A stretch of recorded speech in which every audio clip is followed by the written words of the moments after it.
3317 Self-Destruct Program. My lord, there's news from inside. They suspect you sent someone to blow up the fighter jet base. The second prince almost exploded when he heard that. Who could make up such a thing? After he found the secret passage, he had someone sneak in. However, he wasn't stupid and knew the importance of these fighter jets. How could he tell them to blow up the base? What's the scale of the explosion? Which areas were blown up? The second prince took a deep breath and forced himself to calm down. Everything, the subordinate answered carefully. The second prince almost choked, but he still held on to some hope. What do you mean by everything? Well, I mean everything. The inscription area, the assembly area, the aviation area, everything that was assembled and stored were all blown up. The second prince's legs gave way. The guard captain immediately steadied him. The second prince put a hand on a chair to support himself and sat down with difficulty. After a long time, he finally said, "Everything was blown up. That's incredible." Everyone looked silently at the second prince. It was indeed incredible. They had no idea the second prince had such capable subordinates. The second prince said, "Mr. Sakiya?"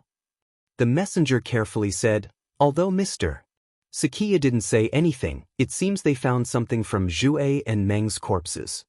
The second prince found it hard to breathe. He headed for the door. The captain and the others asked, "My lord?" The second prince gritted his teeth. "What are you waiting for? Are you going to stay here and get caught? Run." Although it was embarrassing to use the word run as the second prince, it was still better than being caught. Feng Wu had no idea how badly she had tricked the second prince. Right now, she was resting on a tree branch with her eyes closed. Something suddenly occurred to her. Her eyes snapped open. She remembered something very important. The fighter jets. She remembered the fighter jets had a self-destruct mechanism. She didn't know when the self-destruct would happen, but the mechanism existed. She actually forgot such an important setting. Damn it. Feng Wu headed for the door. Seeing Feng Wu, the deputy immediately greeted her. "Young Master Bu." Feng Wu said, "I need to pee." The deputy had no choice but to let Feng Wu leave. Feng Wu ran back to Bu Jingyu's yard. That was the only place where she could dismantle the fighter jets without any risk. Bu Jingyu was still grumbling inwardly when Feng Wu returned, but when he saw the fighter jets on the ground, he couldn't believe his eyes. "B-Boss Feng Wu." 1-2-3. There were actually 5 fighter jets in the huge courtyard. All the space was occupied. Bu Jingyu said anxiously, "Didn't you say you blew up all the fighter jets?" Feng Wu answered Bu Jingyu as she worked on dismantling the fighter jets. "How can I blow up such a good thing?" But, Bu Jingyu almost burst into tears at Feng Wu's words. "But why did you put them out here? They can self-destruct. They'll blow up." Feng Wu said, "I know." The 100 inscription propellers had yet to be assembled.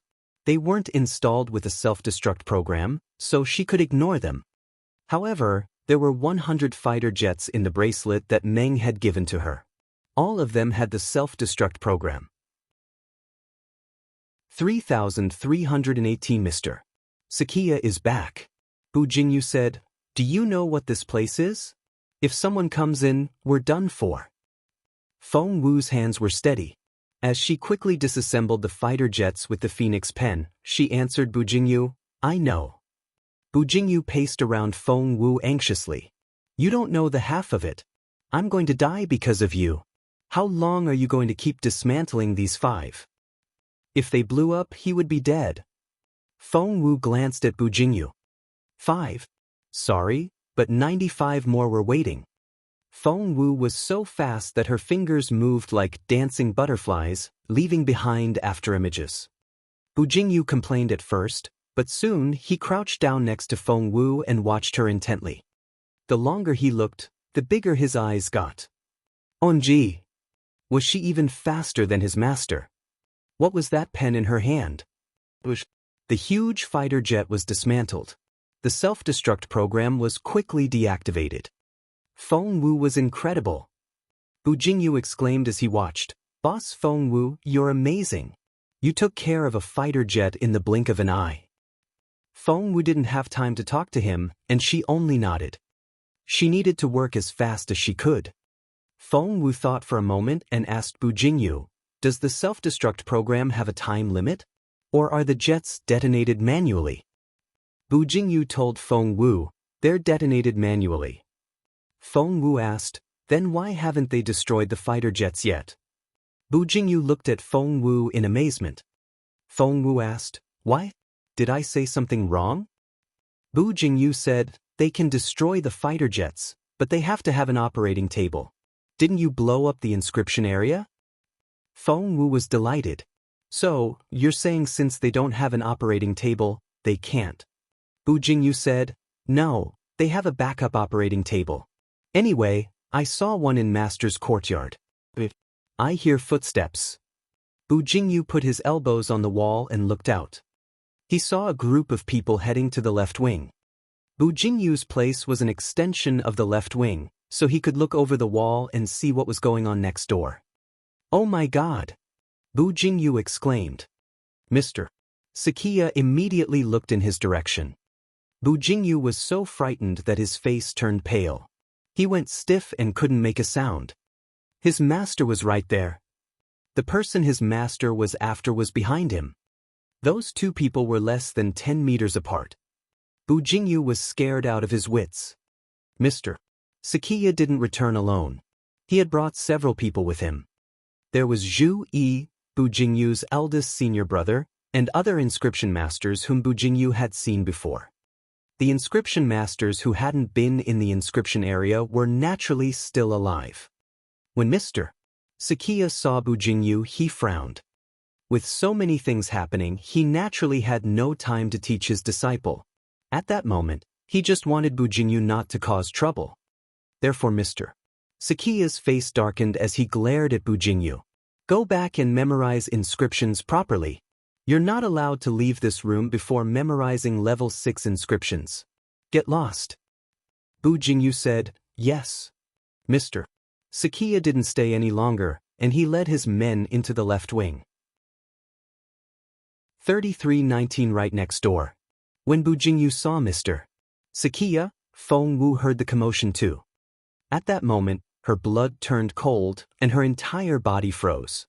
She didn't even dare to breathe. There was great terror between life and death. What Feng Wu was experiencing right now was that terror. She knew being a spy was very dangerous, but she didn't expect it to be this dangerous. Things had always gone smoothly for her before, and she thought it would stay that way. Bu Jingyu, who had been driven back from the wall, looked at Feng Wu in silence. Feng Wu looked at him in silence as well. Bu Jingyu was so anxious that his facial muscles shook. What should we do? What should we do? What should we do? Feng Wu rushed over and covered Bu Jingyu's mouth, warning him in a low voice, shut up if you want to live. After hearing Feng Wu's words, Bu Jingyu finally calmed down, but he still looked anxious. Master must have remembered the self-destruct program. There's an operating table in his courtyard. Although it's a simple version, it'll still work. These fighter jets. Taking a deep breath, Feng Wu asked Bu Jingyu, how long will it take for the fighter jets to blow up after the self-destruction program is activated? 2 hours? I remember it'll take 2 hours. Feng Wu asked, will the fighter jets explode when the time is up? Bu Jingyu lowered his voice and nodded. They'll explode. When the countdown ends, they'll explode. Our courtyard. His master was right next door. Would he sense the explosion? Of course. Feng Wu asked, can your master locate these fighter jets? Locating the fighter jets? Bu Jingyu scratched his head. I don't think I've heard that's possible. Feng Wu said, that's great. Bu Jingyu said, what's great about it? You're not going to dismantle them just like that, are you? Let me tell you, you won't be able to make it in time. These 5 fighter jets. While Bu Jingyu was talking, Feng Wu had already dismantled the second fighter jet. Bu Jingyu said, you're fast. Alright, maybe you really can do it. It didn't take long for Feng Wu to dismantle all 5 aircraft and stop all 5 inscription propellers. Bu Jingyu heaved a sigh of relief. Thank goodness, thank goodness. Finally. However, before Bu Jingyu could finish, Feng Wu waved her hand and put away the 5 disassembled fighter jets. Then she waved her hand again and released 5 more. Bu Jingyu froze before he could say more. How many did you steal? Bu Jingyu was about to cry. Those 5 weren't the only ones. Feng Wu was honest. There are 95 more. Thump. With a loud thump, Bu Jingyu knelt on the ground. He looked up and stared at Feng Wu, almost in tears. Boss Feng Wu, are you trying to scare me to death? Feng Wu didn't have time to scare him. She was racing against the clock. According to Bu Jingyu, even in the bracelet, the fighter jets would still explode. When the time came, the fluctuations from the explosion would definitely attract the attention of the people next door. When that happened, Feng Wu couldn't even imagine the consequences. Bu Jingyu's lips trembled. Boss Feng Wu, you're lying to me, aren't you? Tell me, are you really lying to me? Feng Wu didn't have time to talk to him. She dismantled another fighter jet. Bu Jingyu muttered, although you're fast, you're not fast enough. We're running out of time. 33:20 Someone's coming. Will I die? My life is so precious. Mother exchanged her life for it. I can't die. What if I confess to Master now? Why don't I confess? Bu Jingyu took 2 steps toward the door before he heard Feng Wu's cold voice. Who do you think is more powerful, your master or your martial grandfather? Of course it's my martial grandfather, Bu Jingyu said without hesitation. Master listens to martial grandfather. In front of martial grandmaster, master is like a cat in front of a tiger. He's very respectful. Feng Wu threw something at Bu Jingyu. It was a hairpin from her childhood. It was exactly the same as the hairpin in Bu Jingyu's painting. The beautiful lady had made a lot of these, so Feng Wu had taken one as a souvenir. There was a wooden shelf in her storage space, and one of the compartments in it was used especially to store her old things. What's this? Bu Jingyu looked at the little girl's hairpin. He was puzzled but found it a little familiar. Feng Wu reminded him, think about your painting. Bu Jingyu's puzzled eyes lit up instantly. He stared at Feng Wu, then rushed into the room to look for the painting. On it was still the cute little girl with a round face. Bu Jingyu looked at the head accessory in it. It was exactly the same as the one in his hand. He walked up to Feng Wu with the hairpin. You made this on purpose, didn't you? Feng Wu asked. Do you think I can be bothered? Bu Jingyu didn't know what to say. As far as he knew, Feng Wu wouldn't do such a thing, but... Don't tell me. Are you the one my martial grandfather is looking for?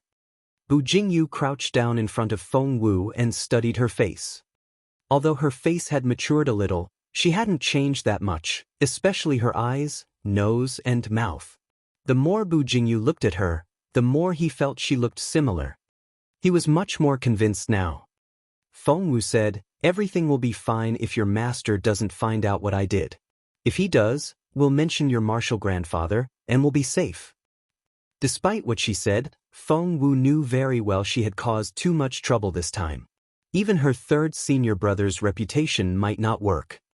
However, these words were indeed enough to fool Bu Jingyu. Bu Jingyu felt much more at ease. He nodded solemnly. All right, I'll do that. As she spoke, Feng Wu finished 5 more fighter jets. In such a short period of time, she had already completed 10. Because she was moving so fast, Feng Wu felt her fingers go numb, and she couldn't concentrate. But she couldn't rest at all. Time was of the essence. Feng Wu poured a bottle of tonic into her mouth. The next moment, she began to dismantle and write inscriptions again. 10, 20, 30. Bu Jingyu paced around the courtyard anxiously. From time to time, he would lean against the wall and stare at the opposite side, fearing that someone would knock on the door. 40, 50, 60. Finally, they were halfway through. Sweat covered Feng Wu and Bu Jingyu's foreheads, but they looked at each other in relief. Soon, very soon.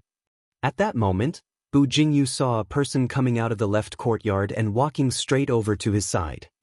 It was Zhu Yi, his eldest senior brother.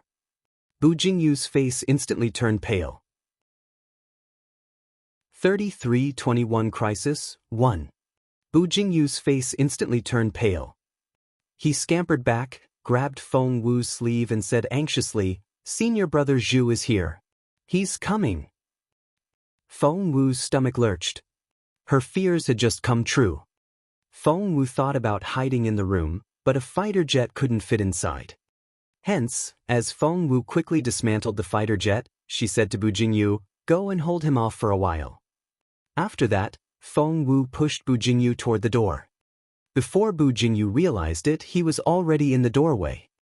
Zhu Yi happened to arrive at that moment, and the two men looked at each other.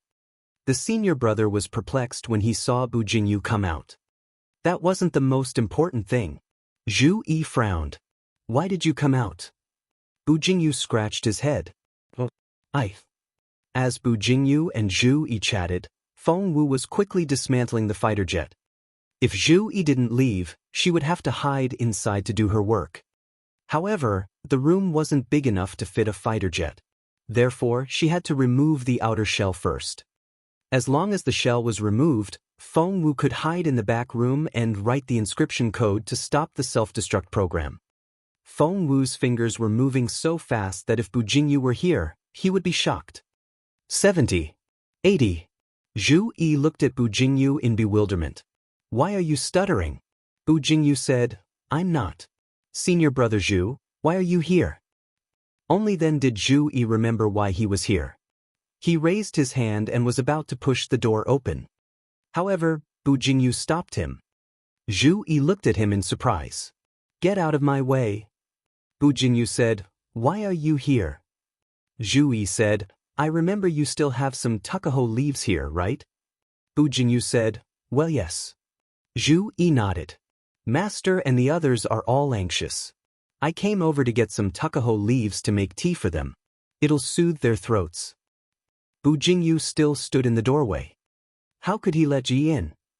If Zhu Yi went in, Bu Jingyu's secret would be exposed. There were many fighter jets in his courtyard. There was also another Bu Jingyu. Zhu Yi would be furious if he found out the truth. Zhu Yi stared at Bu Jingyu.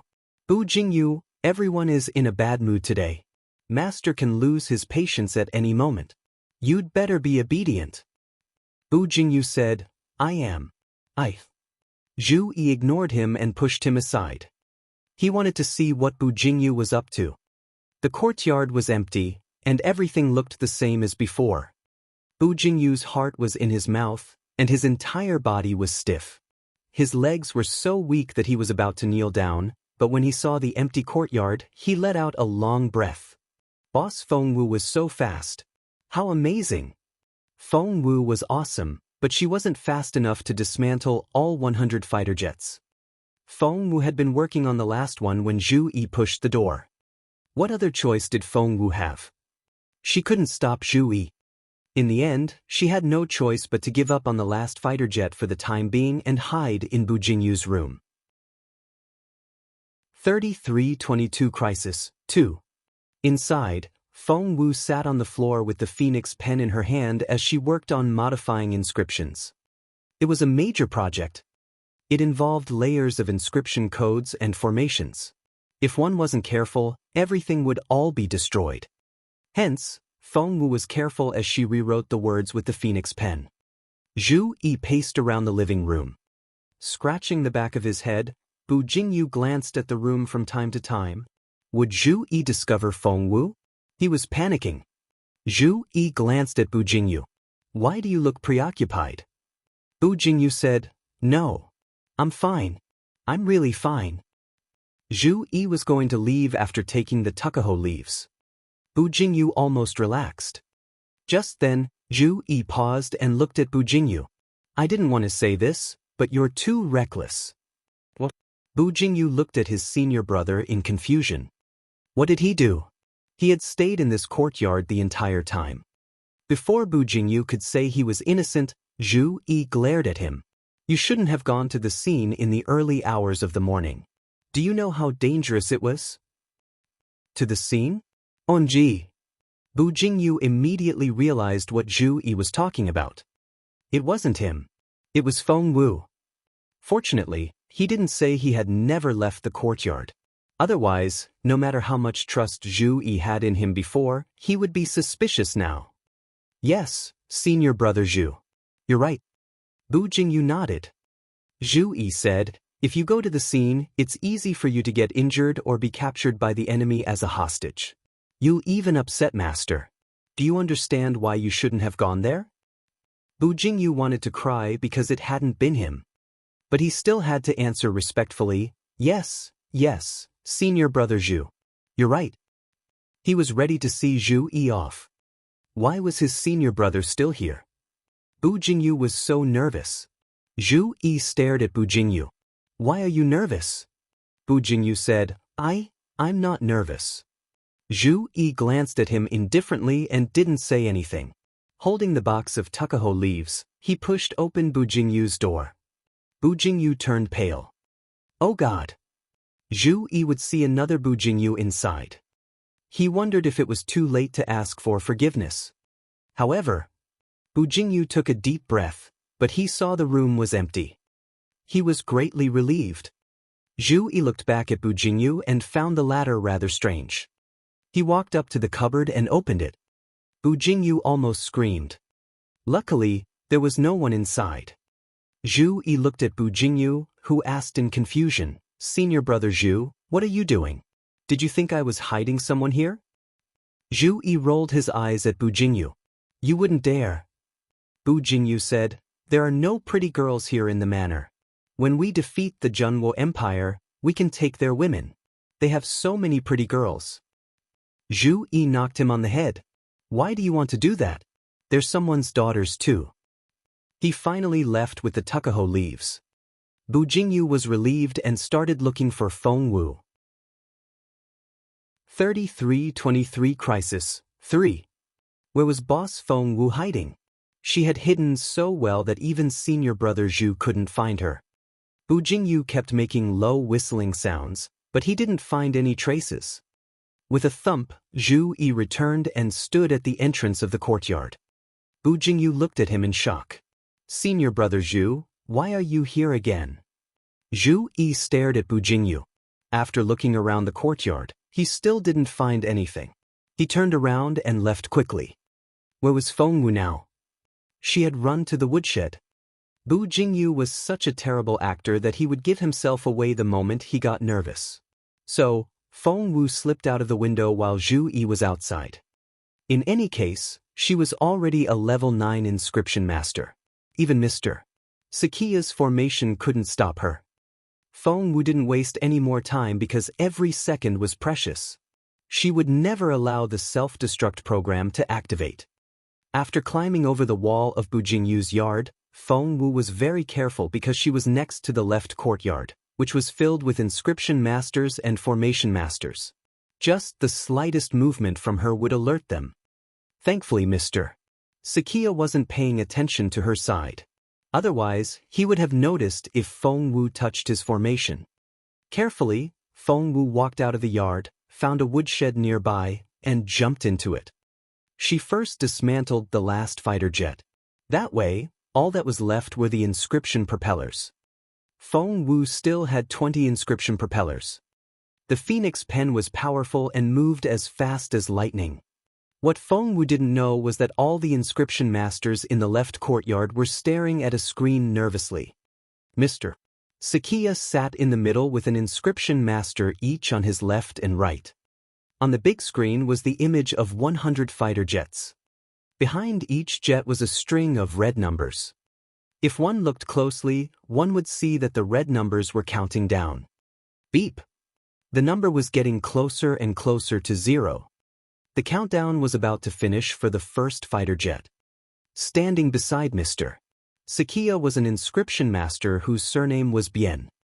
Elder Bien frowned as he looked at Mr. Sakiya. Must it be destroyed? Mr. Sakiya nodded. Yes. Elder Nyo also frowned. If the second prince did it, we can take these fighter jets back. Why do this? These 100 fighter jets are too precious. The other two elders also looked at Mr. Sakia. After this incident, Mr. Sakia still looked pale, but his expression had calmed down. His face was pale because he hadn't recovered from the injury that Jun Linyuan had inflicted on him, and he didn't seem to be recovering at all.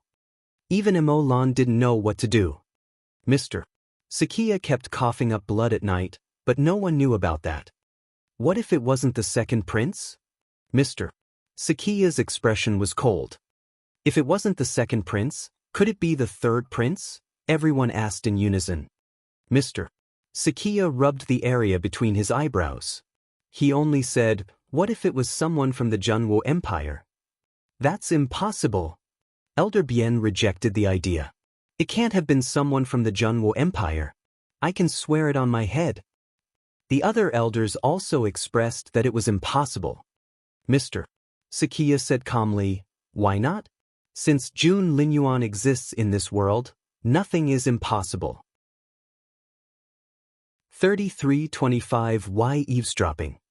He could maintain his composure, but the anger in his heart surged like lava. How can this be?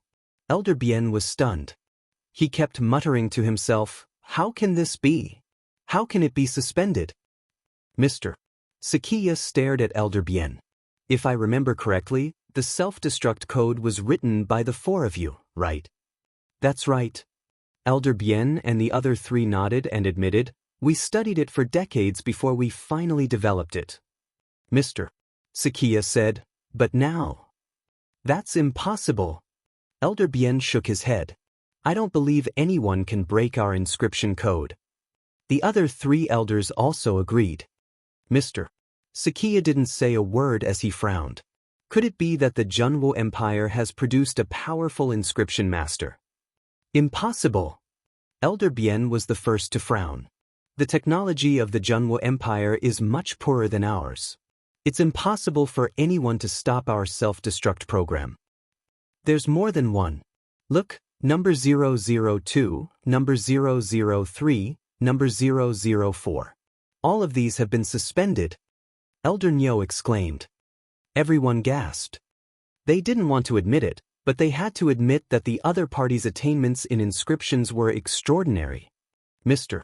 Sakia rubbed his brow. He said in resignation, "How is the strength of this person who cracked the inscription code compared with yours?" Elder Bien blurted out, "Definitely not as good as us." Mr. Sakia didn't say a word as he silently looked at Elder Bien. Elder Bien felt a little guilty under his stare. He said weakly, "The other party's strength is about the same as ours, right?" Mr. Sakia said, "I see." Elder Bien couldn't refute Mr. Sakia's retort. After all, their opponent had indeed cracked their code. Elder Bien said, "But I'm sure this person is definitely not from the Junwo Empire. They don't have an inscription master this powerful. I can vouch for that with my own head." Mr. Sakia frowned slightly and didn't reply. In fact, Mr. Sakia himself also didn't believe that the person could be from the Junwo Empire. On the big screen, the self-destruct program of all 100 fighter jets had been suspended. Mr. Sakia pointed at Elder Bien. "What do you think we should do?" Elder Bien patted his chest and said, "This is definitely a temporary suspension. Let's modify the code and reactivate the self-destruct program." Without another word, Mr. Sakia stood up and said indifferently, "Please." He gave his seat to Elder Bien. Elder Bien didn't know what to say. Why did he suddenly feel a little guilty? Meanwhile, Feng Wu finally dismantled the 100th fighter jet and heaved a sigh of relief. She clapped her hands, stood up in the woodshed, and walked straight to Bu Jingyu's small courtyard. Along the way, she didn't meet anyone else. She successfully climbed into the courtyard and appeared in front of Bu Jingyu. Bu Jingyu's eyes lit up when he saw Feng Wu. "You're back? Are you all right? You didn't get caught, did you? I'm telling you, you scared me to death. I can't believe senior brother Zhu suspected me and came back." Bu Jingyu had just escaped a disaster. Right now, he was patting his chest and asking Feng Wu for credit, trying to show how good his acting was. He had even fooled the people in the left courtyard next door. Feng Wu said, "Why were you standing on tiptoe and eavesdropping on everyone next door?" Bu Jingyu said, "My master is admonishing Elder Bien and the others. He said the self-destruct program they designed isn't good. Elder Bien said he wants to show his real strength and reactivate the self-destruct program automatically." 3325 Why eavesdropping? He could maintain his composure, but the anger in his heart surged like lava. How can this be? Elder Bien was stunned. He kept muttering to himself, "How can this be? How can it be suspended?" Mr. Sakiya stared at Elder Bien. "If I remember correctly, the self-destruct code was written by the four of you, right?" "That's right." Elder Bien and the other three nodded and admitted, "We studied it for decades before we finally developed it." Mr. Sakiya said, "But now." "That's impossible." Elder Bien shook his head. "I don't believe anyone can break our inscription code." The other three elders also agreed. Mr. Sakiya didn't say a word as he frowned. Could it be that the Junwo Empire has produced a powerful inscription master? Impossible. Elder Bien was the first to frown. The technology of the Junwo Empire is much poorer than ours. It's impossible for anyone to stop our self-destruct program. There's more than one. Look, number 002, number 003, number 004. All of these have been suspended. Elder Nyo exclaimed. Everyone gasped. They didn't want to admit it, but they had to admit that the other party's attainments in inscriptions were extraordinary. Mr. Sakiya rubbed his brow. He said in resignation, "How is the strength of this person who cracked the inscription code compared with yours?" Elder Bien blurted out, "Definitely not as good as us." Mr. Sakiya didn't say a word as he silently looked at Elder Bien. Elder Bien felt a little guilty under his stare. He said weakly, "The other party's strength is about the same as ours, right?" Mr. Sakiya said, "I see." Elder Bien couldn't refute Mr. Sakiya's retort. After all, their opponent had indeed cracked their code. Elder Bien said, "But I'm sure this person is definitely not from the Junwo Empire. They don't have an inscription master this powerful. I can vouch for that with my own head." Mr. Sakiya frowned slightly and didn't reply. In fact, Mr. Sakiya himself also didn't believe that the person could be from the Junwo Empire. On the big screen, the self-destruct program of all 100 fighter jets had been suspended. Mr. Sakiya pointed at Elder Bien. "What do you think we should do?" Elder Bien patted his chest and said, "This is definitely a temporary suspension. Let's modify the code and reactivate the self-destruct program." Without another word, Mr. Sakiya stood up and said indifferently, "Please." He gave his seat to Elder Bien. Elder Bien didn't know what to say. Why did he suddenly feel a little guilty? Meanwhile, Feng Wu finally dismantled the 100th fighter jet and heaved a sigh of relief. She clapped her hands, stood up in the woodshed, and walked straight to Bu Jingyu's small courtyard. Along the way, she didn't meet anyone else. She successfully climbed into the courtyard and appeared in front of Bu Jingyu. Bu Jingyu's eyes lit up when he saw Feng Wu. "You're back? Are you all right? You didn't get caught, did you? I'm telling you, you scared me to death. I can't believe senior brother Zhu suspected me and came back." Bu Jingyu had just escaped a disaster. Right now, he was patting his chest and asking Feng Wu for credit, trying to show how good his acting was. He had even fooled the people in the left courtyard next door. Feng Wu said, "Why were you standing on tiptoe and eavesdropping on everyone next door?" Bu Jingyu said, "My master is admonishing Elder Bien and the others. He said the self-destruct program they designed isn't good. Elder Bien said he wants to show his real strength and reactivate the self-destruct program automatically." 3326 Nervous. Feng Wu's eyes flickered. "Elder Bien? Who's that?" Bu Jingyu said, "Elder Bien is amazing. He's one of the most powerful inscription masters in our Dongsang kingdom. He specializes in inscriptions. Even my master admits he's not as good as Elder Bien. Perhaps he can really..." Without another word, Feng Wu went next door. Speaking of which, Feng Wu had been quite busy. She had been very nervous and hadn't been able to relax. When Feng Wu went into the left yard, everyone was busy. Only Zhu Yi noticed her. "Jingyu, why are you here?" Zhu Yi frowned slightly.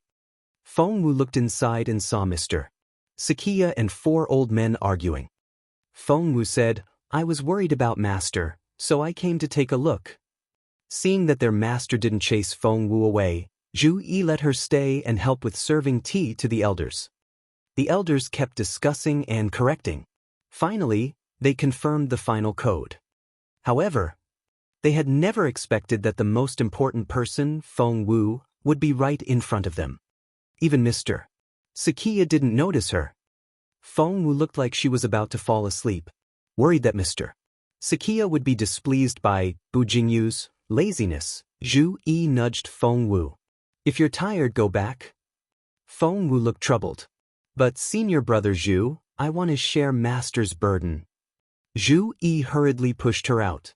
"Hurry up and leave. Master will definitely be angry if he sees you like this." Covering her mouth with her hand, Feng Wu yawned and said to Zhu, "So, I'm really leaving?" Zhu Yi said, "Go ahead." Feng Wu said, "Then I'll come and help you after I wake up." Zhu Yi said, "Go ahead." Seeing his junior brother skip back to the courtyard next door, Zhu Yi smiled bitterly. His lazy little junior brother? When would he grow up? The only good thing was that the elders had finally developed a new method. Not only could they reactivate the self-destruct program, they could also locate the fighter jets. Mr. Sakia could finally heave a sigh of relief. When Zhu Yi walked in, he heard his master ask Elder Bien, "When can you make it work?" Elder Bien said proudly, "It'll be done in less than an hour." Meanwhile, Feng Wu was back in Bu Jinyu's yard. When she turned around, cold sweat broke out on her forehead. It was too dangerous. If she hadn't gone to the courtyard next door, she would have been caught by Mr. Sakia in another hour. When that happened, her life would end, and she could forget about the immortal spiritual fruit. Seeing Feng Wu, Bu Jinyu rushed up to her and said, "You're finally back. I was so scared of dying just now. I was so worried." While Bu Jinyu was talking to Feng Wu, she rushed into the house and disappeared into an inner room. Bu Jinyu was left behind. He subconsciously scratched his head, wondering what was going on. Meanwhile, Feng Wu had already gone into the inner room. She took out the Phoenix pen and started editing. This was all thanks to Elder Bien. Elder Bien had proudly explained his inscription encoding method, so whoosh! Feng Wu's fingers moved so fast. If not for Elder Bien's spoiler, she wouldn't have known how to modify the program. However, it was very easy to modify it now. 3327 Immortal Spiritual Fruit. Seeing Feng Wu's speed again, Bu Jingyu couldn't believe his eyes. "You're so fast." Bu Jingyu's eyes widened. "Hey, boss Feng Wu, what are you editing? Didn't you do that already?" Feng Wu said, "Elder Bien next door is locating them as we speak." Bu Jingyu was so frightened that his face turned pale. Locating them? Were all the inscription masters in Dongsang so powerful? They could even locate the fighter jets.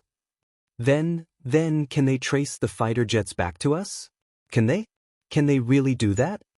Bu Jingyu panicked. Feng Wu nodded. "Yup." Bu Jingyu asked, "Then what should we do now?" Feng Wu said, "I'll edit them again." Bu Jingyu was about to say something else when Feng Wu glanced at him. "If you keep talking, I might not be able to change the last one in time." Bu Jingyu instantly covered his mouth with both hands, not daring to say a word. Feng Wu was editing with the Phoenix pen in her hand. Bu Jingyu was dazzled by the speed of her fingers. Feng Wu's hands were cramping up after she finished modifying the inscription propellers. The Phoenix pen fell to the ground, and she didn't even have the strength to pick it up. Bu Jingyu knelt and picked up the Phoenix pen before putting it in front of Feng Wu respectfully. He was so impressed that he didn't know how to describe Feng Wu. "Are we safe now?" Bu Jingyu asked weakly. His eyes were wet and filled with anticipation. Looking at her hands, Feng Wu could see that her tendons were twitching. She had been writing so fast that the tendons in her hands throbbed. Feng Wu glanced at Bu Jingyu and said indifferently, "Let's see if they'll come to capture us." Bu Jingyu was shocked. He couldn't sleep the entire night. He hugged his blanket and tossed and turned on the bed, unable to fall asleep. Oh God! Was Boss Feng Wu fast enough? Does Master know the troublemaker is here? Will Master kill me for this? Martial grandfather, when are you coming back? The poor child was so frightened that he didn't sleep the entire night. When he woke up in the morning, he had the largest dark circles under his eyes, and his face was almost gray. At the same moment, Feng Wu was no longer in Bu Jingyu's courtyard. Today was the last day before the immortal spiritual fruit ripened. The fruit would fall off the tree and Mr. Sakia would give it to Mo Lan. Therefore, Feng Wu had wanted to play Mu Yen at first so that she could go into the lab and repeat what happened last time. Then she could steal the immortal spiritual fruit. After getting the immortal spiritual fruit, she would leave right away. However, things didn't go as planned. To Feng Wu's surprise, Mu Yen wasn't allowed to enter the lab. Mr. Sakia rejected her. Since Mu Yen lost the immortal spiritual fruit previously, Mr. Sakia would never allow her to enter again. To make matters worse, Mr. Sakia would be in the lab. When Mo Lan was refining the medicine, Mr. Sakia would be watching her for fear of something happening. Feng Wu was speechless when she learned this. Although she had been prepared for this, she was still a little nervous when she saw how cautious Mr. Sakia was. In order to steal the immortal spiritual fruit, she had come up with a total of 3 plans. Plan A was no longer feasible. Plan B was where Feng Wu would play the role of Mo Lan. Therefore, it was also out of the question. It had to be Plan C. Jingyu, where are you going? 3328 What the hell? Jingyu, where are you going? Zhu Yi asked Feng Wu. Of course, Feng Wu couldn't tell him where she was taking Mu Yen. She told Zhu Yi, "We're going to visit the crown prince. I wonder how he's doing now." Hearing this, Zhu Yi let her leave. After they were out of Zhu Yi's sight, Mu Yen asked Feng Wu in bewilderment, "You said you wanted to tell me a secret. What's that?" Feng Wu said, "We can't talk here. Someone will hear us." Mu Yen asked, "Is it that serious?" Feng Wu said, "Of course. It's top secret." Mu Yen looked around and finally said to Feng Wu, "This place is very close to Lotus Garden, where I live. Let's talk there." Feng Wu nodded and followed Mu Yen. Once they got there, Mu Yen turned around and looked at Feng Wu. "Tell me, what's the secret?" However, before Mu Yen could finish her sentence, Feng Wu had already knocked her out. Mu Yan's last memory was swamp-like darkness. Feng Wu didn't waste any time because time was of the essence. After putting Mu Yen on the bed and tucking her in, Feng Wu disguised herself as Mu Yen. She and Mu Yen had met many times, so Feng Wu already knew Mu Yan's expressions, choice of words and demeanor. Feng Wu gave Mu Yen a meaningful look. "I'm going to make you the scapegoat again. I think I should call you Dr. Scapegoat." If Mu Yen were awake, she would have been driven mad by Feng Wu. Feng Wu left Mu Yan's place and headed for the Crown Prince's courtyard. Feng Wu had gathered some information already. There were 4 spiritual overlords guarding the main courtyard. They each guarded one direction. There was also a spiritual saint. He was the deputy general manager of the Dongsang Kingdom's royal palace. Ever since Night Owl was chosen as the crown prince, this deputy general manager had been following him and protecting him. When Night Owl and Jun Linyuan fought, Feng and the deputy director had both been searching for something. That was why the battle had gone out of control. Now, the deputy general manager was afraid that something would happen to Night Owl again, so he had been guarding him in the room. Behind a curtain, the deputy general manager sat in a corner and closed his eyes to rest. Feng Wu took a deep breath. She had to be bold and careful, because this mission would decide everything. Just as Feng Wu was about to start setting up a trap, The deputy general manager's cold voice came from behind her. Feng Wu stiffened and felt a chill run down her spine. She had to play it right. Feng Wu turned around and complained to the deputy general manager, "I can't believe you're from the palace. How can you be so unromantic?" Feng Wu had brought some warm water over earlier, so she was taking off Night Owl's clothes to wipe him down. His Royal Highness likes to keep things clean. You know that. Besides, we're already as intimate as a married couple. Why don't you leave us alone? The deputy general manager had never seen such a straightforward girl. He really didn't like her. However, he knew what his young master was like, so he turned around and walked out. On his way out, the deputy general manager gave Feng Wu a warning look. Don't make the young master too tired. Feng Wu was speechless. She wasn't going to do anything to Night Owl. 33:29 The critical moment. After the deputy general manager left, Feng Wu took out a few more inscription bombs. While the deputy general manager was not paying attention, she secretly stuffed the inscription bombs under Night Owl's bed and the blanket. The inscription bombs varied in size. The big one was the size of a football, and the small one was the size of a fist. The inscription bomb that Feng Wu put under Night Owl's blanket was only the size of a fist. If one didn't lift the blanket, it would be impossible to tell it was there. By the time Feng Wu finished making the special arrangements, she had used up more than half of her time. She was making preparations, just in case something unexpected happened. However, what Feng Wu didn't notice was Night Owl's fingers twitching under the blanket. In fact, his eyeballs also moved slightly. However, he had yet to completely wake up. Just then, footsteps came from outside. Lan came with Mr.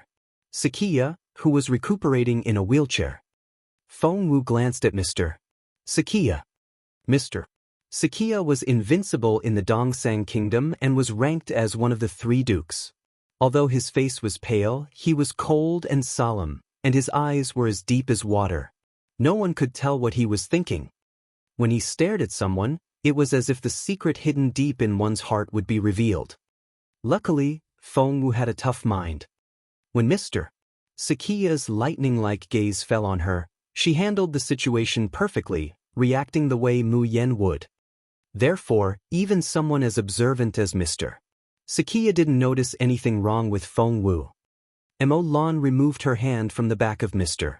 Sakiya's wheelchair and took out a bottle of medicinal liquid. Feng Wu lowered her eyes. To be able to refine a medicinal liquid that was as light as water was enough to show that Lan's medical skills were as good as hers. Feng Wu stepped in front of Lan and said calmly, "Master, please take care of Mr. Sakiya. Let me help you."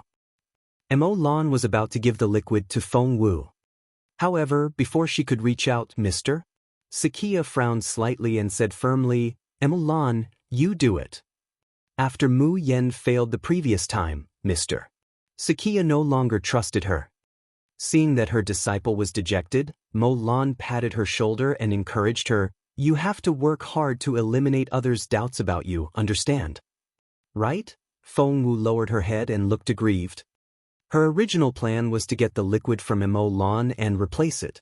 However, now that her plan had failed, Feng Wu began to feel a little nervous. Because she only had one last chance. "Mr. Sakiya urged, "Lan, what are you waiting for?" Once the liquid was injected, Night Owl's illness would recover, and he would be able to wake up. Mr. Sakiya was afraid of further complications, so he kept urging Lan. Lan wanted to give the opportunity to her disciple, but in the end, at Mr. Sakiya's urging, she could only take a look at her disciple before standing beside Night Owl. And at this moment, Night Owl was on the verge of waking up. He had opened his eyes a little before. His mind was clear, so he knew very well what was under his blanket, and even what was under his bed. Therefore, he tried his best to wake up.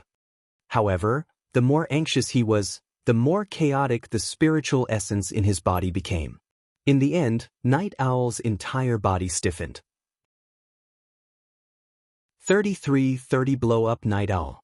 However, Night Owl's moving fingers made contact with the inscription bomb, and it was cold to the touch. He really wanted to warn Lan to take the inscription bombs away. Otherwise, they would explode. Also, that disciple of hers was a traitor. A blatant traitor. Because of his anger, Night Owl's face was flushed and covered in sweat. Lan frowned. The Crown Prince's condition isn't good. We have to inject the liquid quickly. As she spoke, Lan took out a syringe and was about to inject the immortal spiritual fruit medicinal liquid into Night Owl's body. At such a critical moment. Boom! There was a loud explosion outside. A small fist-sized inscription bomb could blow up a house. Of course, the main courtyard was protected by a formation, but Feng Wu was an expert at dismantling formations, so she had already made preparations.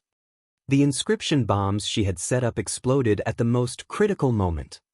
Speaking of which, she had learned that from the self-destruct program in the inscription propellers. Feng Wu was very grateful to Elder Bien. What's going on? In an instant, everyone's attention was attracted by the explosion outside. Even Mr. Sakia couldn't help but turn his head. Because an important corner of the formation he set up had actually been broken and couldn't protect the courtyard. Therefore, the entire house was shaking, and half of the courtyard collapsed from the explosion. Mr. Sakia's expression was extremely ugly. Continuous setbacks made the calm and composed Mr. Sakia look angry and frustrated. However, standing next to him, Feng Wu smiled. Night Owl saw it. He saw with his own eyes Mu Yen actually sneer in a strange way. The next second, Feng Wu mouthed one word, explode. No. Night Owl wanted to cry. However, the explosion really happened. Night Owl couldn't understand why these inscription bombs were so obedient to the girl. When she ordered them to explode, they really did. Boom. Master, be careful. Feng Wu triggered an explosion when everyone's attention was on the outside. Given what she learned from Elder Bien, she could now set the inscription bombs to explode whenever she wanted. Because of the sudden turn of events, Lan didn't react in time. Feng Wu jumped up, pinned Lan under her, and used her own body to block the explosion. Lan was knocked back by Feng Wu while Feng Wu was still holding onto her hand.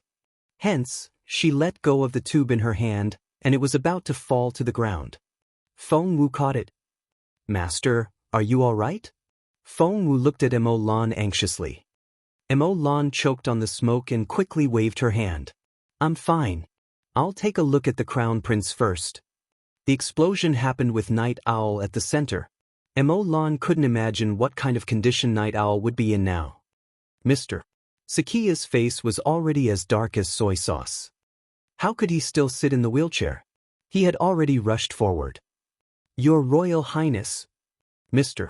Sakia pulled Night Owl out of the flames with his bare hands. Feng Wu could feel a scorching glare coming from Night Owl. He was staring at her. Feng Wu felt suffocated. So Night Owl saw everything. That was bad news. Feng Wu had accomplished all her goals. She couldn't stay here any longer. 33-31 The Deceived Crown Prince. Feng Wu said to Lan, Master, the Crown Prince is seriously injured. I'll go back and get him some medicine. Lan didn't suspect her at all and quickly waved her hand. Go. Quickly. Feng Wu could still feel Night Owl's furious gaze on her when she walked out. Feng Wu bowed and hurried away. Feng Wu ran out of the yard and dashed off. The castle gate.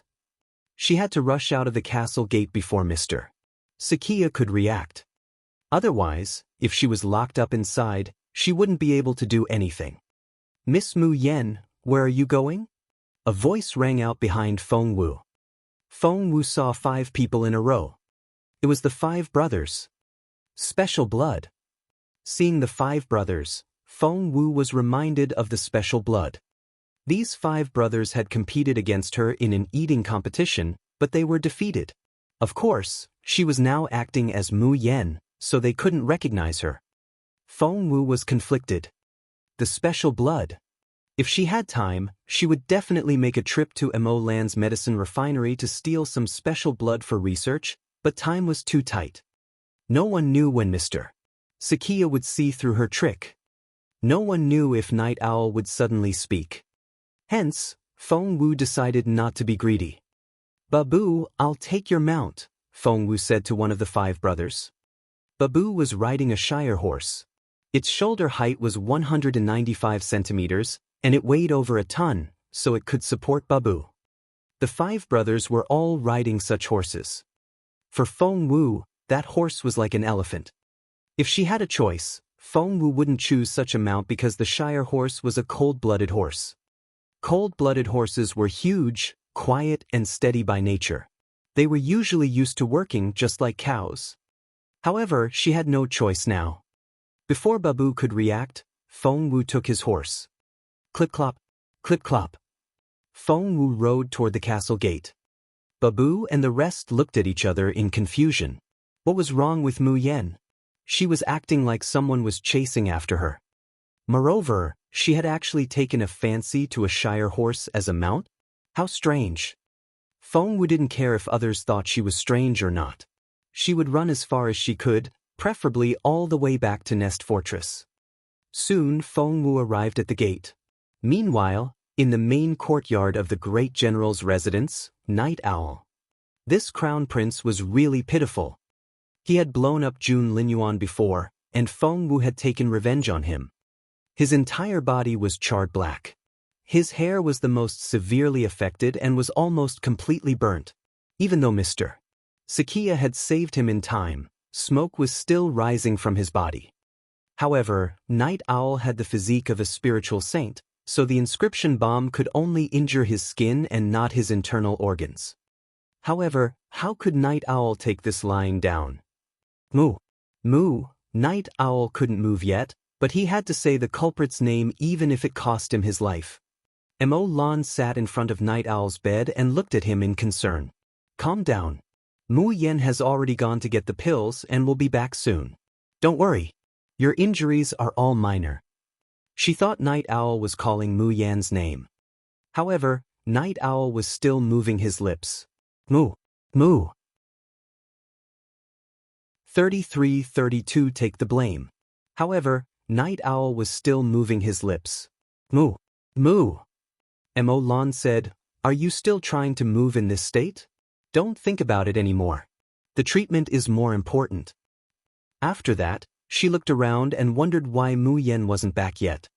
However, Mr. Sakia looked at Night Owl and was alarmed when he saw the anger in his eyes. "You mean Mu Yan?"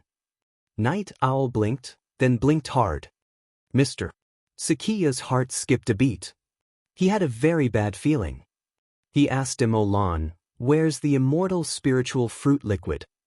Mo Lan said unhappily, "It's right here." She was holding the potion in her hand. Then she handed it to Mr. Sakia. The medicine bottles were all standard ones, so there was no difference in their appearance. However, Mr. Sakia's eyelid twitched. He grabbed a servant of the crown prince and injected the medicine into him. At first, the servant was fine, but soon, the servant's face turned ashen. His body trembled, and he fell to the ground, never to wake up again. Mr. Sakia put a finger under his nose, but the servant was no longer breathing. When Mo Lan saw Mr. Sakia's reaction, she hurriedly went forward to check the servant's breathing. Her expression instantly changed. Mo Lan asked, "Is he dead?" Mr. Sakia kept a straight face and didn't say a word. Mo Lan said, "How can this be? I refined the liquid myself. How could this happen?" Mr. Sakia was so angry that he couldn't say a word. He was on guard, but it was still impossible to guard against his enemy. It was Mu Yan. Mr. Sakia turned around and rushed out. "Mu Yan. How could it be Mu Yan?" Mo Lan couldn't understand. What did this have to do with Mu Yan? She lowered her head and looked at the potion in her hand. Did Sakia mean Mu Yan had switched out the potion? But that was impossible. However, Mu Yan never came back. Mo Lan really wanted to rush out and capture Mu Yan so that she could clarify this matter, But now that Night Owl had to be treated, she had no time to go out. Emolan shouted at Mr. Sakia's back, "Find Mu Yen. Don't kill her." However, Mr. Sakia didn't reply. In Mu Yan's courtyard. When Mr. Sakia came in, he realized the place had been ransacked. The clothes in the wardrobe had been thrown everywhere, and the floor had been turned over. "Master, there's no sign of Mu Yen." Mr. Sakia frowned deeply as he surveyed his surroundings. Finally, he ordered coldly, "Split up and find her. Put a bounty on her head." "Yes." His second disciple nodded and left. As for Bu Jingyu, he almost couldn't breathe properly. Mu Yen had been knocked out by Feng Wu in her room, but when Feng Wu was forced by Mr. Sakia to choose Plan C, she asked someone to deliver a letter to Bu Jingyu. The letter was very simple. It told Bu Jingyu that if he didn't want to be exposed, he would follow Feng Wu's instructions. The steps were also listed in the letter. It was the process of faking the scene to make it look like Mu Yen had escaped with her belongings and finally disappeared. Where was Mu Yen? By then, she had long been killed by Bu Jingyu. Her corpse had also been dissolved by a melting potion. She was dead without a trace. If anyone had to take the blame for what Feng Wu had done, it would be Mu Yen. Mr. Sakia could only trace things back to Mu Yen and not Bu Jingyu. 33 Endless Pursuit. Bu Jingyu was such an obedient helper that Feng Wu might be able to use him as a disguise again in the future. At the same moment, Feng Wu rode the horse into the Dayless Woods. The Shire horse was good at carrying burdens but not traveling. Hence, Feng Wu let go of it and drove it into the territory of a Beast King. She knew very well that the Shire horse would be devoured by the Beast King. What she wanted was to leave no evidence behind. Mr. Sakia would definitely investigate. She only hoped Babu wouldn't say anything unnecessary. But in fact, that was impossible. When Mr. Sakia issued the bounty, Babu immediately came looking for him. The person who greeted Babu was Mr. Sakia's second disciple. Yu Ming, the second disciple, was a vicious person. When he heard Babu mention Mu Yen, he immediately brought him to see Mr. Sakia. Then Mr. Sakia quickly found out that Mu Yen had run to the Junwo Empire. Mr. Sakia's expression was extremely ugly. Mu Yen. Emolan tried to defend her. No, Mu Yen wouldn't do that. Mr. Sakia stared at Emolan. She was also the one who lost the first immortal spiritual fruit. Emolan was speechless. At that moment, Zhu Yi rushed over and handed him a book. "Master, I found this book in Mu Yan's room." The title of the book was revealed to everyone. It was Basic Language of the Junwo Empire. Everyone was astonished. Mr. Sakia recalled a girl who had complained to him once, saying that Mu Yen liked Jun Linyuan so much that she was going crazy. In the past, Mr. Sakia wouldn't have thought of this possibility, but now, something like this had happened. When Mr. Sakia accepted the assumption that Mu Yen was crazy about Jun Linyuan, he realized that everything made sense. Mu Yen had betrayed the Dongsang Kingdom because she was crazy about Jun Linyuan. Mu Yen was crazy about Jun Linyuan, so she stole the first immortal spiritual fruit. Mu Yen was crazy about Jun Linyuan, so she stole the second immortal spiritual fruit. Mu Yen was crazy about Jun Linyuan. Mr. Sakia thought of the destroyed fighter jet base. Could Mu Yen have contributed to that? Mr. Sakia was about to go crazy from anger. And at this moment, Yu Ming told him Babu had seen Mu Yen, who had even taken his horse. Furthermore, the Shire horse had run toward the Junwo Empire. How could Mr. Sakia sit still? He lowered his head and shouted, "Deputy General Manager, please come with us." The Deputy General Manager stared at Mr. Sakia with dark eyes. His duty was to protect the Crown Prince, Night Owl. The rest was none of his business. But this time he was also furious. He was an invincible existence at the spiritual saint stage, yet he was tricked by a girl. That girl was really thick-skinned. She looked like she wanted to sleep with the crown prince, but it was only a deception. The deputy general manager stared at Mr. Sakia but didn't agree directly. Instead, he turned to look at Night Owl. He said to Mr. Sakia, "I'll go once the crown prince is no longer in critical condition." Mr. Sakia realized he couldn't order the deputy general manager around. He felt even more enraged. However, he was usually calm and collected, and this time was no exception. Mr. Sakia left with several spiritual overlords. Meanwhile, Feng Wu was dashing toward the border of the Junwo Empire. She was sprinting at a speed she had never experienced in her life. Run! She couldn't get caught. 33-34 Dragon Phoenix Blood. Wait! Feng Wu suddenly remembered something. She still looked like Mu Yan. She had to change her appearance back as soon as possible. Otherwise, if she was caught, she would have to take the blame for Mu Yan. Feng Wu found an ancient tree with lush branches and leaves at the top, jumped on it, and quickly changed her clothes. Her headdress, her face, her clothes. She changed back into her original appearance. She was dressed in bright red and exuded a refreshing aura. Feng Wu jumped from tree to tree like a nimble monkey. Because she had the sacred imperial spider's golden bead and knew the layout of the Dayless Woods, she didn't go astray. She rushed to the border of the Junwo Empire in a safe way. Once she passed the Peacock's Woods, she would reach the border of the Junwo Empire. The Peacock King looked at Feng Wu in surprise when she went past. "You're back." Feng Wu threw a small bottle containing a semi-divine essence pill at the peacock. The Peacock King was dumbfounded. Why did she suddenly give it such a precious gift? As she ran, Feng Wu told the peacock, "If Mr. Sakia and the others come after me, don't tell them I've been to the Dongsang Kingdom." Before the peacock realized what Feng Wu meant, Feng Wu was already gone. The Peacock King muttered, "What happened?" Suddenly, the Peacock King was struck by a thought. Had the girl caused trouble in the Dongsang Kingdom? Mr. Sakia must be pursuing her. Oh no! I can't stay here. It had a long-term cooperative relationship with the Dongsang Kingdom and had always sided with the latter. Mr. Sakia came here and asked about Feng Wu, should it answer or not? The Peacock King hurriedly hid the semi-divine pill in its pocket and quickly walked back to its nest. Just as the peacock entered the cultivation state, Mr. Sakia arrived with his men. Behind Mr. Sakia were 4 spiritual overlords, and the 5 of them stopped in unison. Mr. Sakia walked up to the peacock and stared at it with his cold eyes. The Peacock King's stomach lurched. "No, I can't open my eyes. I can't wake up." It couldn't answer Mr. Sakia's questions.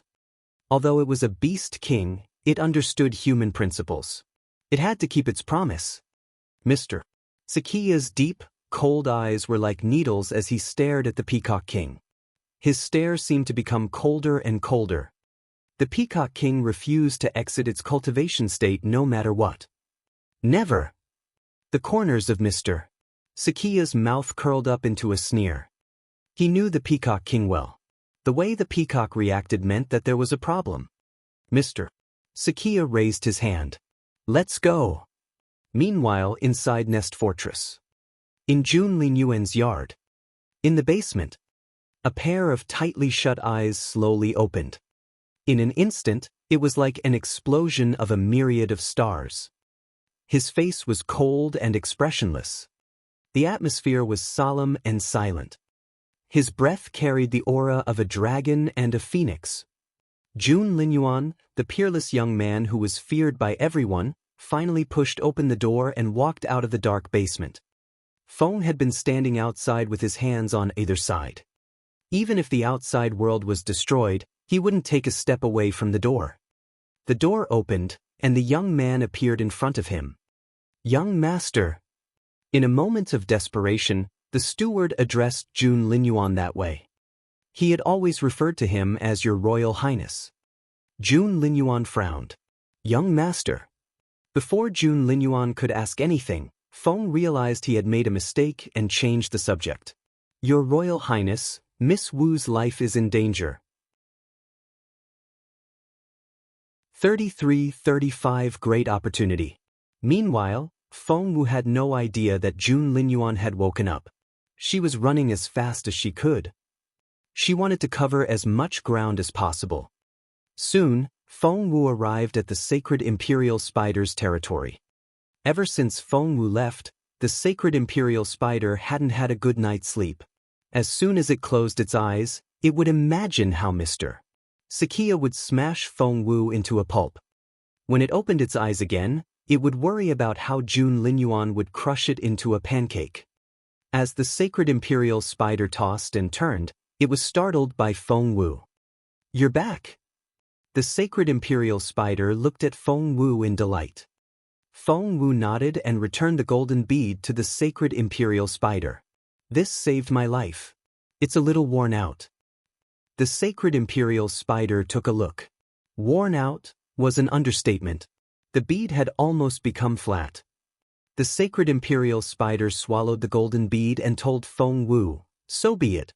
I have nothing to do anyway. I'll be able to nourish it once more." Feng Wu handed the sacred Imperial Spider a bottle of all-purpose transformation liquid.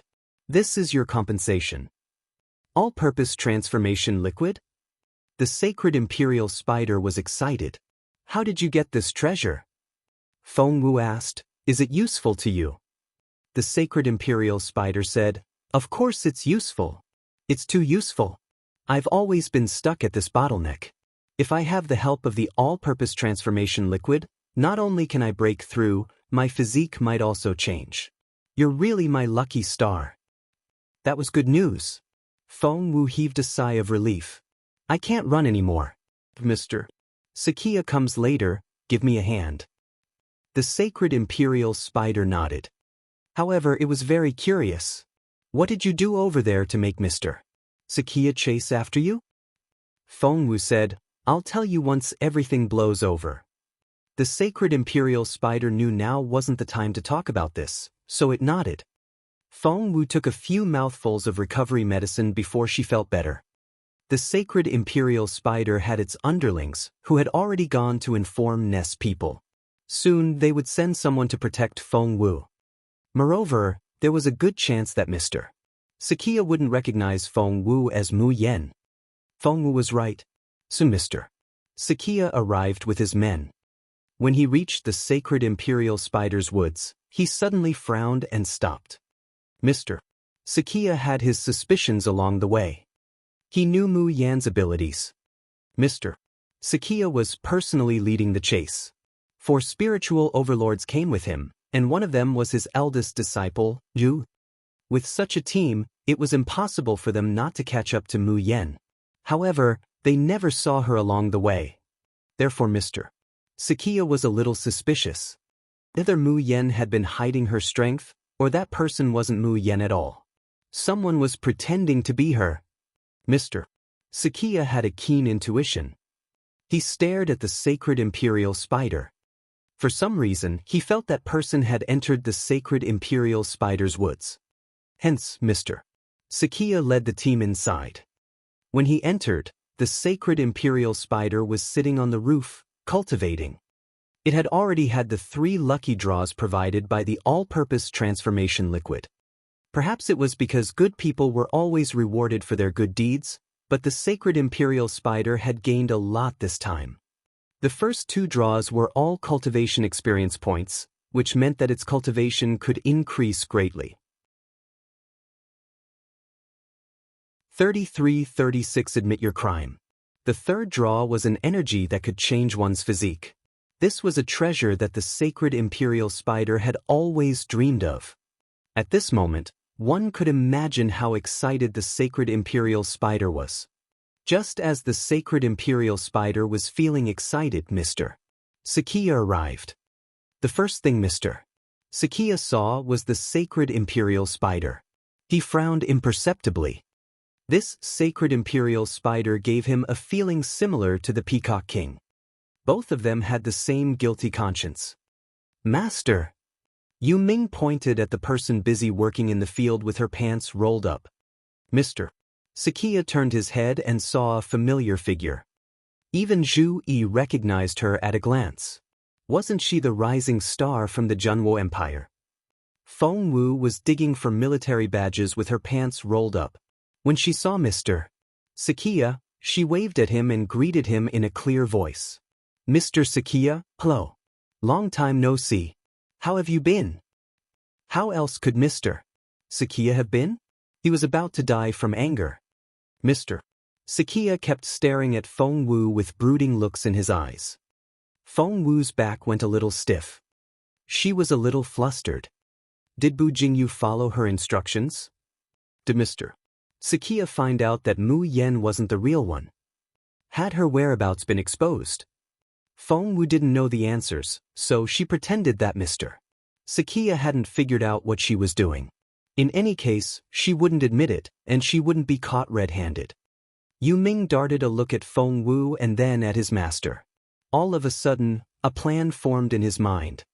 Pointing at Feng Wu, Yu Ming said, Feng Wu, how dare you? What have you done? Feng Wu was almost scared to death. Did Mr. Sakia recognize her as Mu Yen? That wasn't right. Mr. Sakia had recognized her. The first glance he gave her wouldn't have been a probing look. Instead, it would have been filled with anger and killing intent. So, Yu Ming was bluffing. Feng Wu glared at Yu Ming. What are you screaming for? I don't know what you're talking about. Yu Ming was speechless. As expected, Yu Ming was a little intimidated by Feng Wu's tough demeanor. Yu Ming stole a glance at his master from the corner of his eye. Seeing that the latter had no intention of objecting, he knew Mr. Sakia had tacitly given him approval. With his teacher's tacit approval, Yu Ming immediately said righteously, You stole 100 of the Dongsang Kingdom's fighter jets. How are we going to settle this score? Feng Wu's stomach lurched. 100 fighter jets. He was right. However, Feng Wu didn't believe Mr. Sakia could find that out. Were they trying to trick her? What Feng Wu didn't know was that the sacred imperial spider was flabbergasted. 100 fighter jets.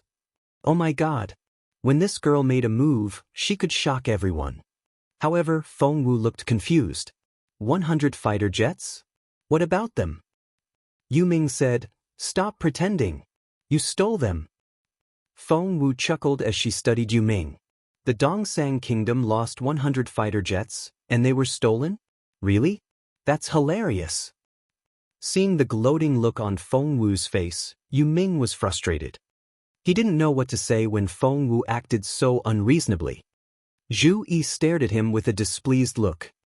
It wasn't Feng Wu, so how could Yu Ming blame it on her? What Yu Ming was doing wasn't something a gentleman would do. 3337 Save her life. Mr. Sakia's gaze was gloomy and unfathomable the entire time. Zhu Yi looked at Yu Ming and shook his head. You shouldn't have done that. Yu Ming looked at Zhu Yi with dissatisfaction and secretly gritted his teeth. He wasn't doing it for himself. It was to help the Dongsang Kingdom. Feng Wu stole 100 fighter jets from the Dongsang Kingdom. Yu Ming wouldn't let it go.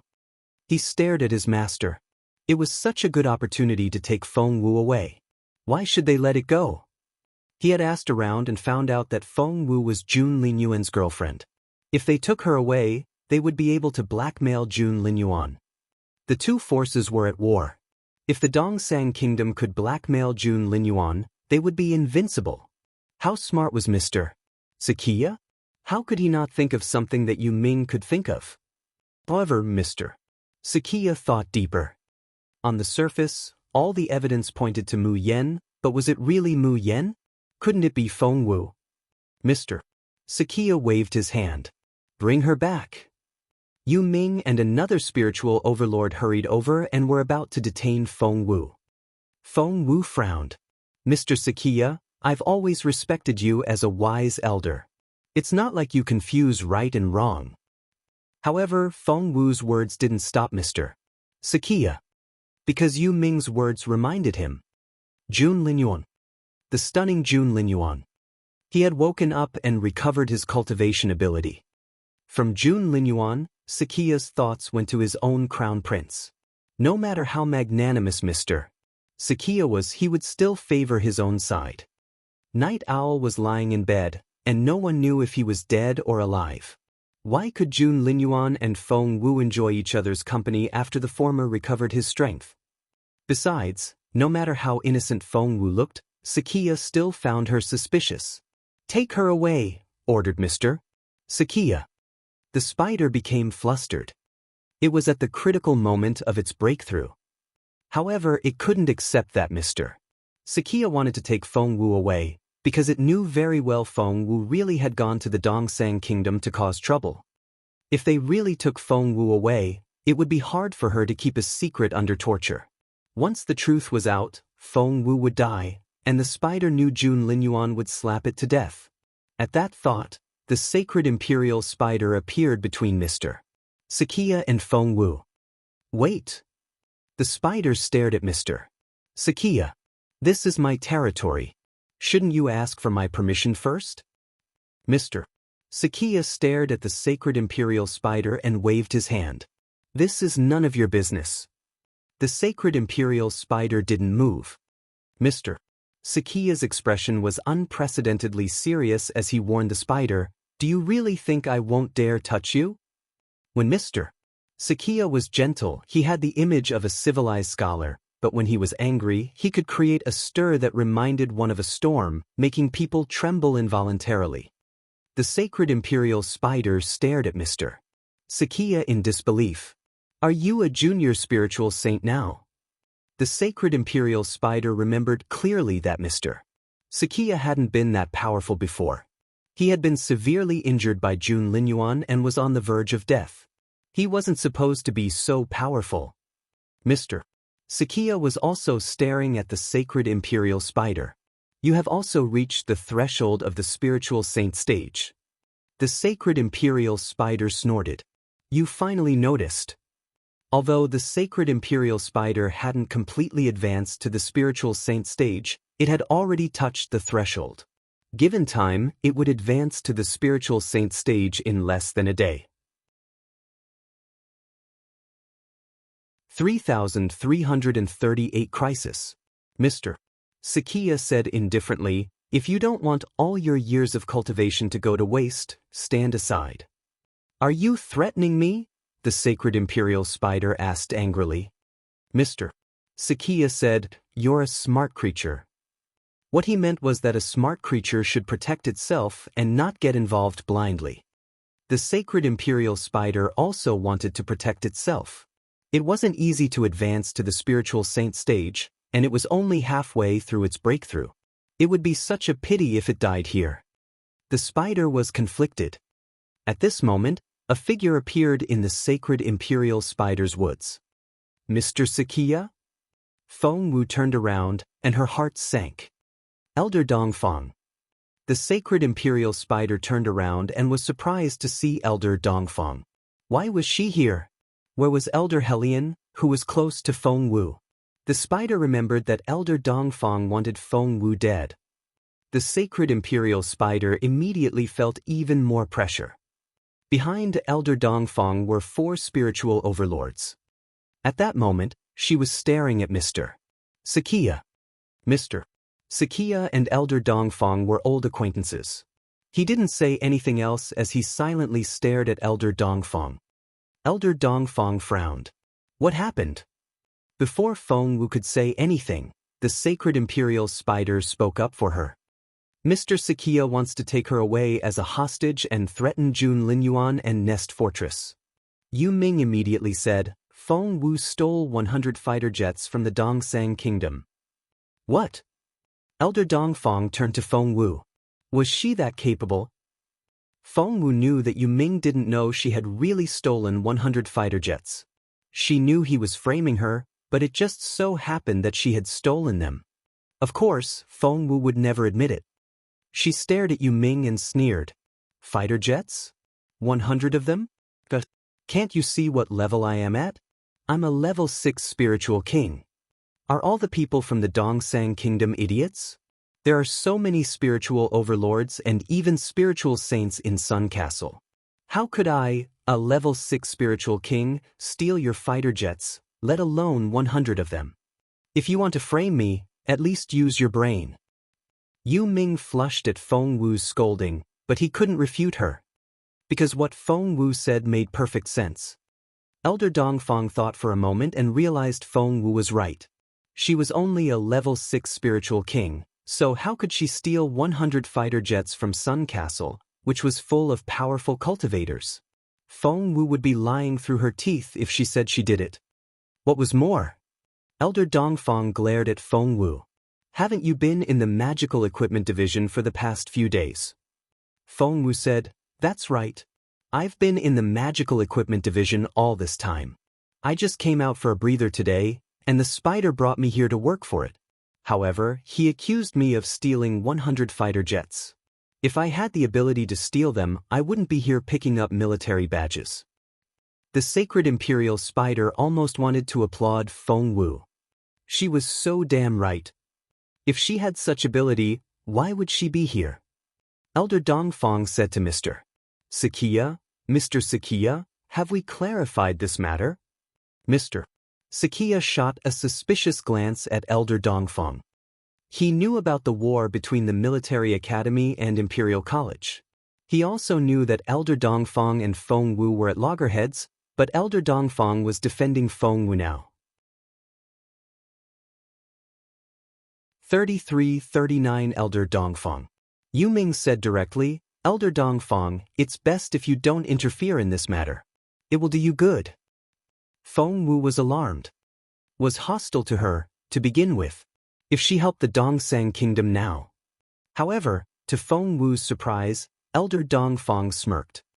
In the Junwo Empire, there is competition between the military academy and Imperial College. However, at the national level, the military academy and Imperial College have always had the same goal. Stared at Mr. Sakiya. That's why I won't allow you to take Feng Wu away. Feng Wu looked at Elder Dongfang in surprise. Her behavior reminded Feng Wu of a character she had read about in a novel before. That character wasn't very likable, but she was principled. Somehow, Elder Dongfang seemed to have a halo above her head. Feng Wu wondered which Elder Dongfang was the real one. Mr. Sakiya stared at Elder Dongfang. Are you not going to back off? Said, the people of the Junwo Empire won't swallow such a humiliation. Mr. Sakiya nodded. I respect your choice. As soon as he finished speaking, the two of them stood opposite each other. Feng Wu could feel the tension in the air. There was deadly killing intent between Mr. Sakiya and Elder Dongfang. Glared at Feng Wu. Back off. Feng Wu gave Elder Dongfang a meaningful look. This battle was beyond the capability of a level 6 spiritual king. No matter how good she was at fighting, there was no way she could ignore the gap between their levels.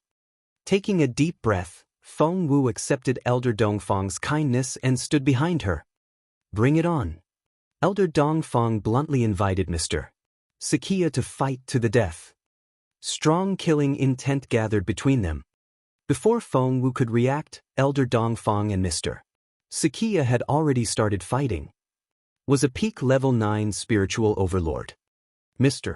Sakiya was at the initial stage of a spiritual saint, but he was severely injured. Before Feng Wu could react, the two people were already fighting in midair. The sacred imperial spider watched the battle for a while and grew anxious. It said to Feng Wu, although Elder Dongfang isn't injured, there's a world of difference between a peak level 9 spiritual overlord and an early stage spiritual saint. Your elder will definitely lose. That was what Feng Wu thought.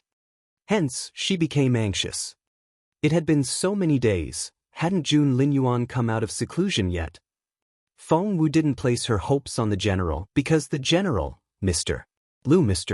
Su and Elder Hellion had gone to fight the 4 Dongsang masters, so they couldn't spare any time.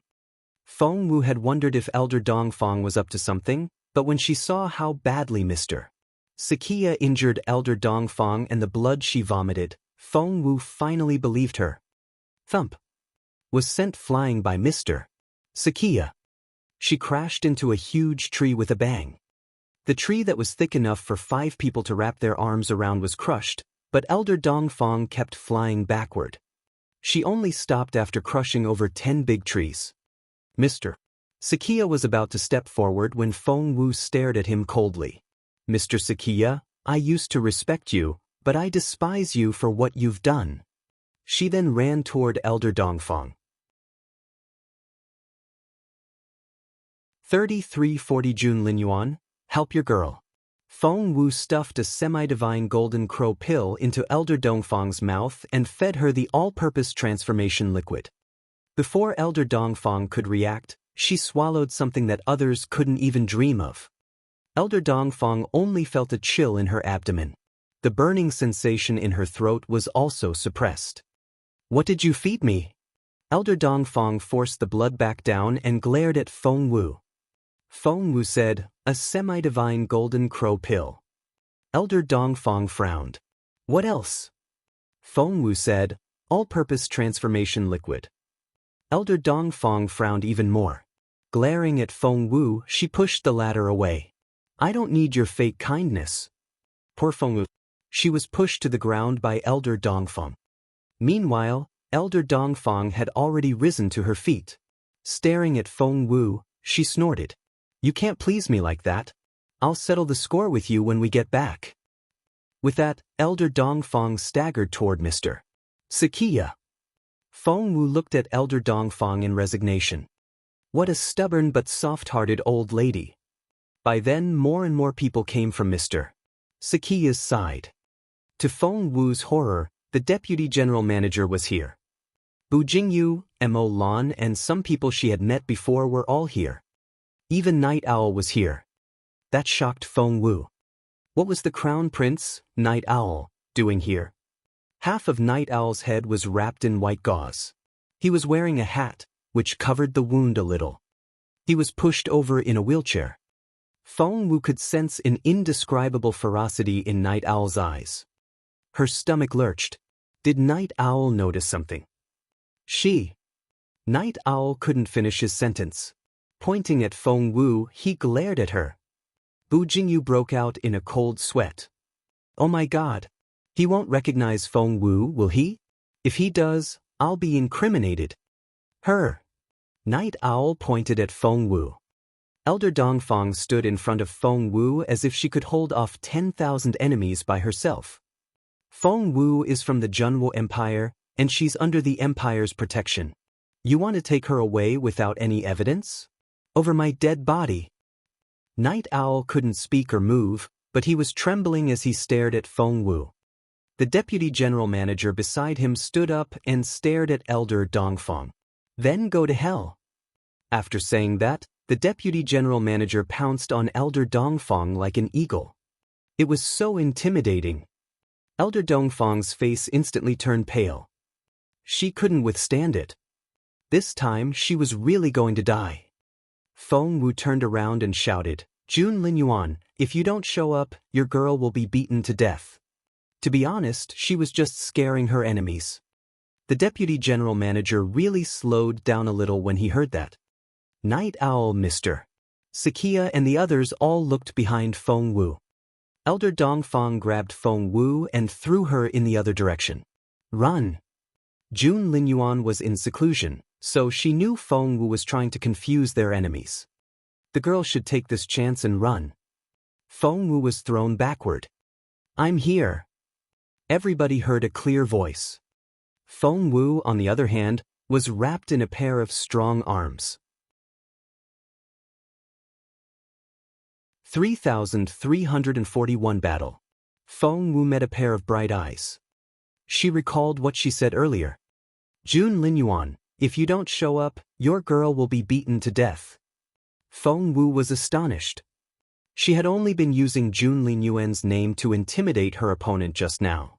How was she supposed to know Jun Linyuan would respond to her call? Why was he here? Feng Wu was so embarrassed that she wanted to dig a hole and hide in it. But in this situation, she couldn't run away. How awkward. Feng Wu cleared her throat and pretended that she hadn't said anything. What are you doing here? Jun Linyuan stared at Feng Wu with brooding eyes. Realizing that she had wrapped her arms around Jun Linyuan's neck, Feng Wu struggled to get off. Meanwhile, all hell had broken loose. Feng and the deputy general manager were fighting. Elder Dongfang was no match for the deputy general manager. Right now, she was holding onto a tree and vomiting blood. Feng Wu hurried over and gave Elder Dongfang a hand. Elder Dongfang didn't like Feng Wu. When she saw how close Feng Wu was to Jun Linyuan, Elder Dongfang felt bad for Dongfang Ziyun, so she glared at Feng Wu when the latter came over. Feng Wu said arrogantly, "Don't act like I'm trying to please you. If you hadn't bought me some time, I wouldn't have done this." After that, Feng Wu took out a semi-divine solution and injected Elder Dongfang with it. The effect of the medicinal liquid was much faster than that of medicinal pills. Elder Dongfang had already taken a semi-divine golden crow pill and the all-purpose transformation liquid. Now that Jun Linyuan was here, she seemed to have found her support. She was relieved of the burden and sat down cross-legged under the tree to cultivate. Feng Wu looked at Elder Dongfang helplessly. Jun Linyuan and the steward were the only two spiritual saints here, and the other side was obviously stronger. Why was Elder Dongfang so relaxed? Did she think everything would be fine with Jun Linyuan around? Right now, Jun Linyuan didn't do anything. With his sword on his back, he stared into the distance, and an intangible kingly aura emanated from him. Not many people could withstand that pressure. Feng Wu looked at Jun Linyuan, who stood out from the crowd, and then at Night Owl, who was covered in gauze. She didn't know what to say. She wanted to ask Night Owl if he regretted blowing up Jun Linyuan. Feng Wu had no idea Feng was so capable. He was actually a spiritual saint. Against the deputy general manager, he was calm and at ease. Thump. Feng threw a punch, and the deputy general manager fell to the ground. He tried to stop himself, but his feet kept sliding backward. He slid for dozens of meters before stopping. Feng Wu noticed that the deputy general manager looked like he was going to vomit blood, but he held it in. It was obvious that Feng was much more capable than the deputy general manager. Feng Wu praised him right away. "Our crown prince is much more powerful than theirs, and Feng is much more powerful than theirs." Feng Wu was going to say, "Deputy general manager," but she then remembered if she hadn't been to Sun Castle before, she wouldn't have known that man's job. Hence, she changed her words. Feng smiled at Feng Wu. Night Owl's face was already red with anger. Of course he knew Feng Wu had said that on purpose. 3342 Brother Jun Night Owl's face was already red with anger. Of course, he knew Feng Wu had said that on purpose. Before he could say anything, Yuming bellowed, "Feng Wu, how dare you!" Feng Wu felt safe with Jun Linyuan around. She darted a look at Yuming, then turned around and tugged at Jun Linyuan's sleeve. "Your Royal Highness, he's so mean to me," little Feng Wu complained. So what if she wasn't a spiritual saint? She had a spiritual saint behind her. "Your Royal Highness?" Jun Linyuan frowned. Feng Wu wondered how else she should address him. "Bro." He would probably smack her. "Brother Jun." Feng Wu played along because she wanted to annoy her enemies. "Brother Jun, they're bullying me." Feng Wu was indeed a weakling in front of these big shots. But her greatest strength was her flexibility. She didn't mind asking for help or admitting her weakness. Now that her patron was here, she couldn't wait to complain about her mistreatment. The people of the Dongsang Kingdom were astonished. Bu Jingyu rubbed his eyes and thought, "She's tugging at a man's sleeve in front of so many people. Isn't she ashamed?" The others around him thought the same. She's young and probably can't help showing off her patron, but Jun Linyuan won't buy it, will he? He's not someone who falls for such tricks. Look at Jun Linyuan's big frown. That was what Night Owl and Mr. Sakiya thought. All the other Dongsangers felt the same way. They were all waiting for Jun Linyuan to wave his hand and smack Feng Wu away. Not far away, Elder Dongfang, who was sitting under a tree, saw those people's expectant gazes. She looked disdainfully at them as she recovered from her injuries. They'll be disappointed. Jun Linyuan must be thrilled. If he didn't like Feng Wu, he would have sent her flying a long time ago, just as he had done to Dongfang Ziyun. Fearing that her cultivation would go awry, Elder Dongfang closed her eyes. Out of sight, out of mind. As expected. Jun Linyuan frowned, but he didn't push Feng Wu away. He only said calmly, "And?" Feng Wu tugged at Jun Linyuan's sleeve. "Brother Jun, they said I stole 100 fighter jets from the Dongsang Kingdom." 100? Jun Linyuan lowered his eyes. "Impressive." Feng Wu said, "That's right. Everyone in the Dongsang Kingdom is useless. With so many experts guarding the fighter jets, I, a level 6 spiritual king, can steal 100 of them." Everyone on Feng Wu's side laughed. The people from the Dongsang Kingdom looked embarrassed. "Come out now." Feng Wu heard what Jun Linyuan said and looked up, wondering to whom Jun Linyuan was talking. She followed Jun Linyuan's gaze and found the person. It was Yu Ming. Staring into Jun Linyuan's dark eyes, Yu Ming felt a chill run down his spine. He was indeed very capable in front of ordinary people, but compared to Jun Linyuan, Yu Ming's heart trembled. He looked at his master for help. Mr. Sakiya's expression was extremely ugly. Last time, Jun Linyuan had injured him here. When Mr. Sakiya stared at Jun Linyuan, he suddenly realized the latter was different from before. 3343 Dragon Phoenix Blood. Mr. Sakiya frowned. Something seemed to have happened to Jun Linyuan. It was a change he didn't want to see. Yu Ming said, "Master," he was flustered. Mr. Sakiya turned to Jun Linyuan and said slowly, "Your Royal Highness, why do you have to make things difficult for my disciple?" Jun Linyuan didn't like to talk, and he usually started fighting right away. Hence, it was Feng Wu who said, "You can slander me, so why can't Brother Jun back me up?" Right. Feng Wu gave Jun Linyuan a smug look. She thought, "We're facing the same enemy now. You better not humiliate me." Jun Linyuan decided he would deal with Feng Wu when they returned to the fortress. Why did she have to run around when he was in seclusion? His attention landed on Mr. Sakiya again. Without another word, Jun Linyuan said, "Your turn." Mr. Sakiya stiffened. He was stroking his beard and almost pulled it off when he heard those words. Mr. Sakiya couldn't beat a seriously injured Jun Linyuan even when he was at his peak, let alone now. He didn't stand a chance. The deputy general manager couldn't beat Feng, so if they started a battle here, the Dongsang Kingdom would definitely lose. Mr. Sakiya subconsciously looked at Night Owl. The crown prince ripped off the gauze, revealing his face, and looked Jun Linyuan in the eye. "Bring it on." Jun Linyuan looked at Night Owl in bewilderment. "What happened to your face?" The question made Night Owl angrier. Sensitive and irritable, he felt Jun Linyuan was mocking him. "Were you injured as badly as this last time? You can't withstand many explosions, can you? Why did you try to blow me up, then?" Jun Linyuan asked 3 questions in a row. "Were you trying to kill yourself?" Every time Jun Linyuan asked a question, Night Owl felt like he was being stabbed in the heart. It hurt. "Why did you try to provoke me?" Jun Linyuan was perplexed. Night Owl attacked Nest as soon as he became a spiritual saint.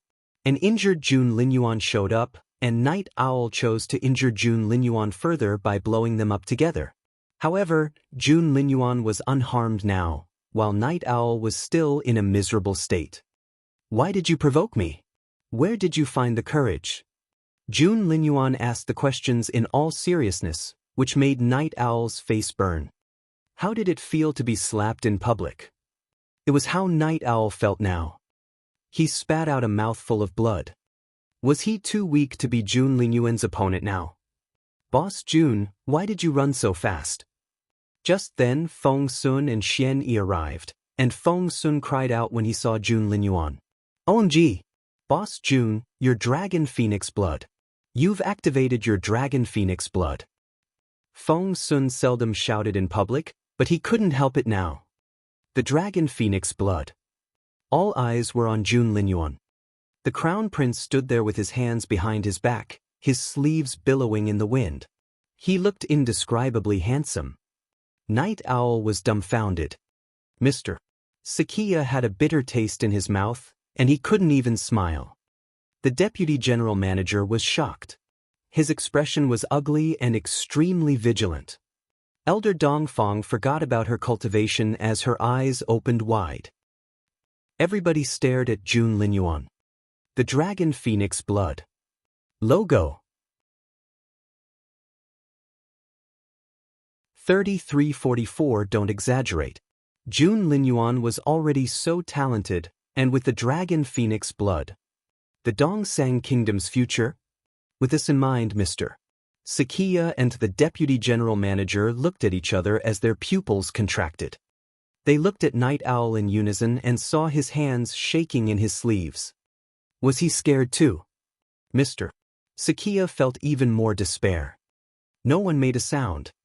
Clasping his hands behind his back, Jun Linyuan stood there proudly, looking straight ahead with his sharp eyes.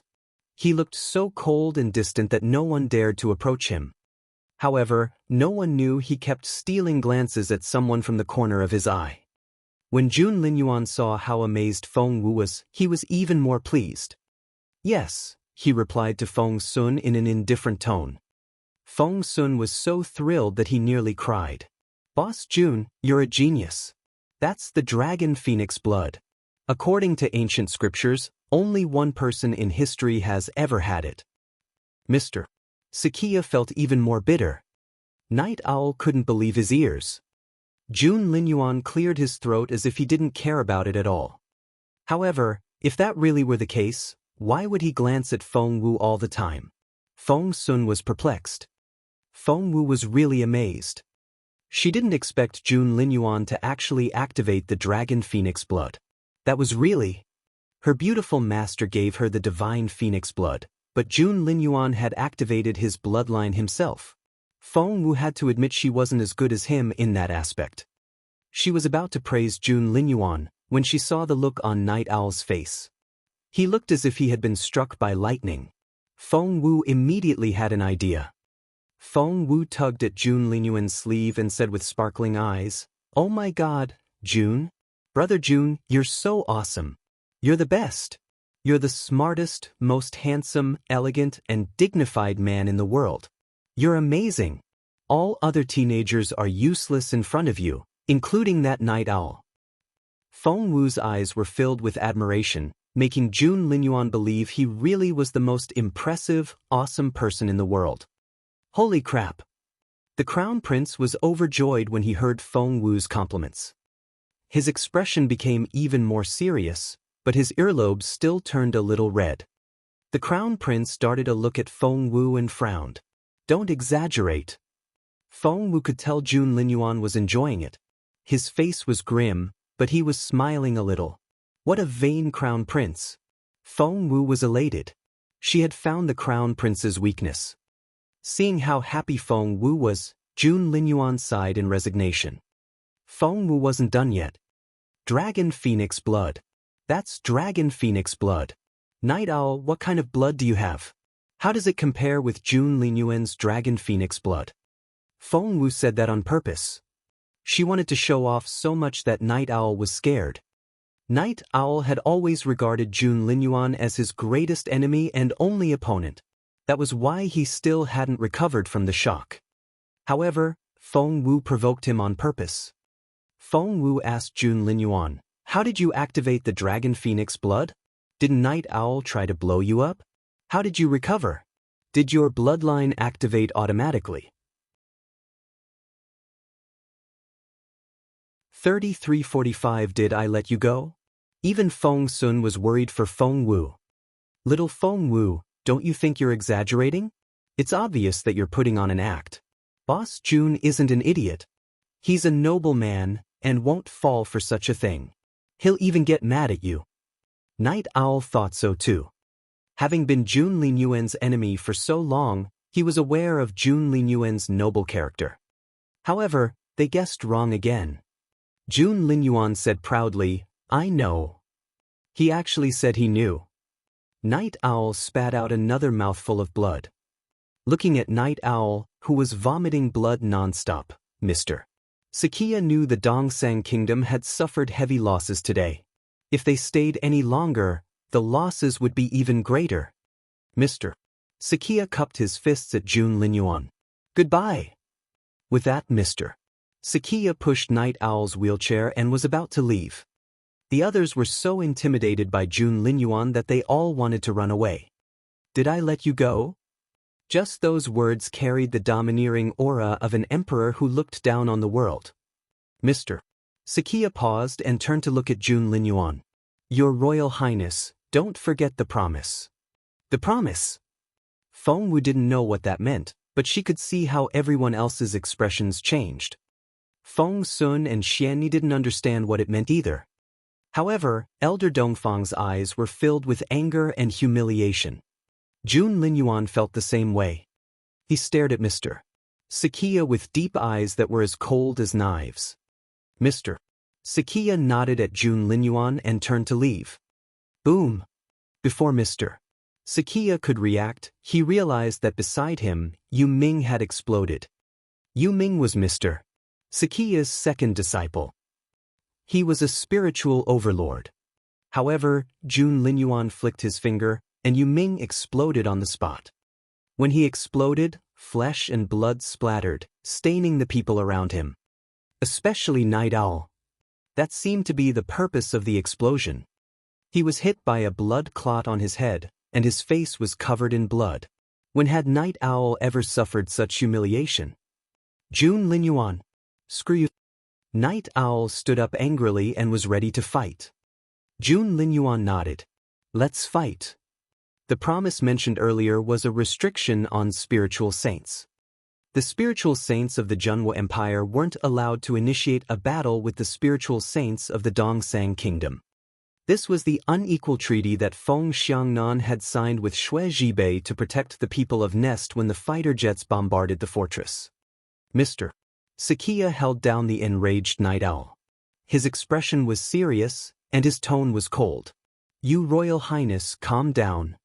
Night Owl also wanted to calm down, but how could he? Jun Linyuan, you're going too far.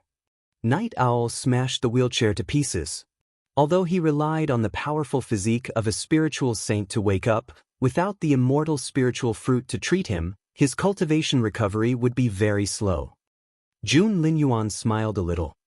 That was the coldest sneer that Feng Wu had ever seen on his face. Night Owl, we're just getting started. Jun Linyuan smirked. He hadn't even started to wash away the humiliation that the Dongsang Kingdom had inflicted on the Junwo Empire.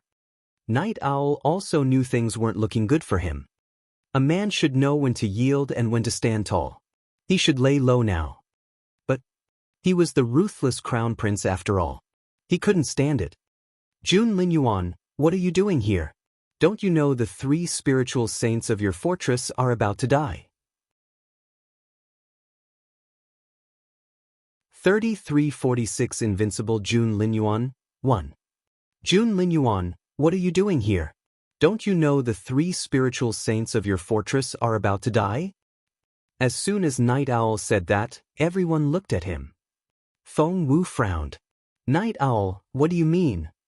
Night Owl sneered and didn't say anything. Feng Wu almost blurted out, you've been unconscious all this time. How do you know what the great general is doing? However, she suddenly realized if she said that, Mr. Sakia and the others would know that she had gone to Sun Castle. She reminded herself to be careful with her words. At that moment, Mr.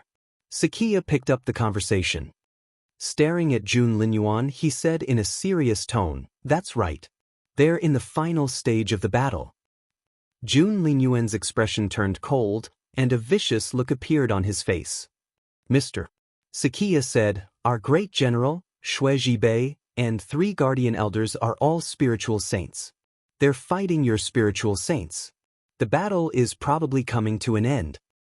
For spiritual saints. Elder Dongfang snapped at Jun Linyuan. Elder Helion has reached the spiritual saint stage. Jun Linyuan realized Feng Xiang and Mr. Lu Mr. Su and Elder Hellion were the 4 spiritual saints on their side.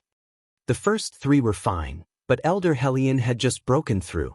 How could he deal with the Dongsang Kingdom's long-standing spiritual saints? He would definitely lose. If Elder Hellion was defeated, the battle would become a 4 versus 3, and the spiritual saints on the Junwo Empire's side would immediately fall into danger. There weren't many spiritual saints in the empire. Therefore, every spiritual saint was extremely precious. Mr. Sakiya stared at Jun Linyuan. Do you still have time to come after us? Jun Linyuan closed his eyes. No one knew what he was doing. However, the spiritual essence which emanated from his body made everyone tremble. Even Feng Wu was affected. It was as if he was the ruler of the world. She looked up and saw Jun Linyuan's handsome face. He stood there proudly, looking indescribably noble and handsome. He was strong, handsome, and unparalleled. Feng Wu was starting to believe that he could make all the girls in the world fall head over heels for him. Right at that moment, suddenly, Jun Linyuan reached out.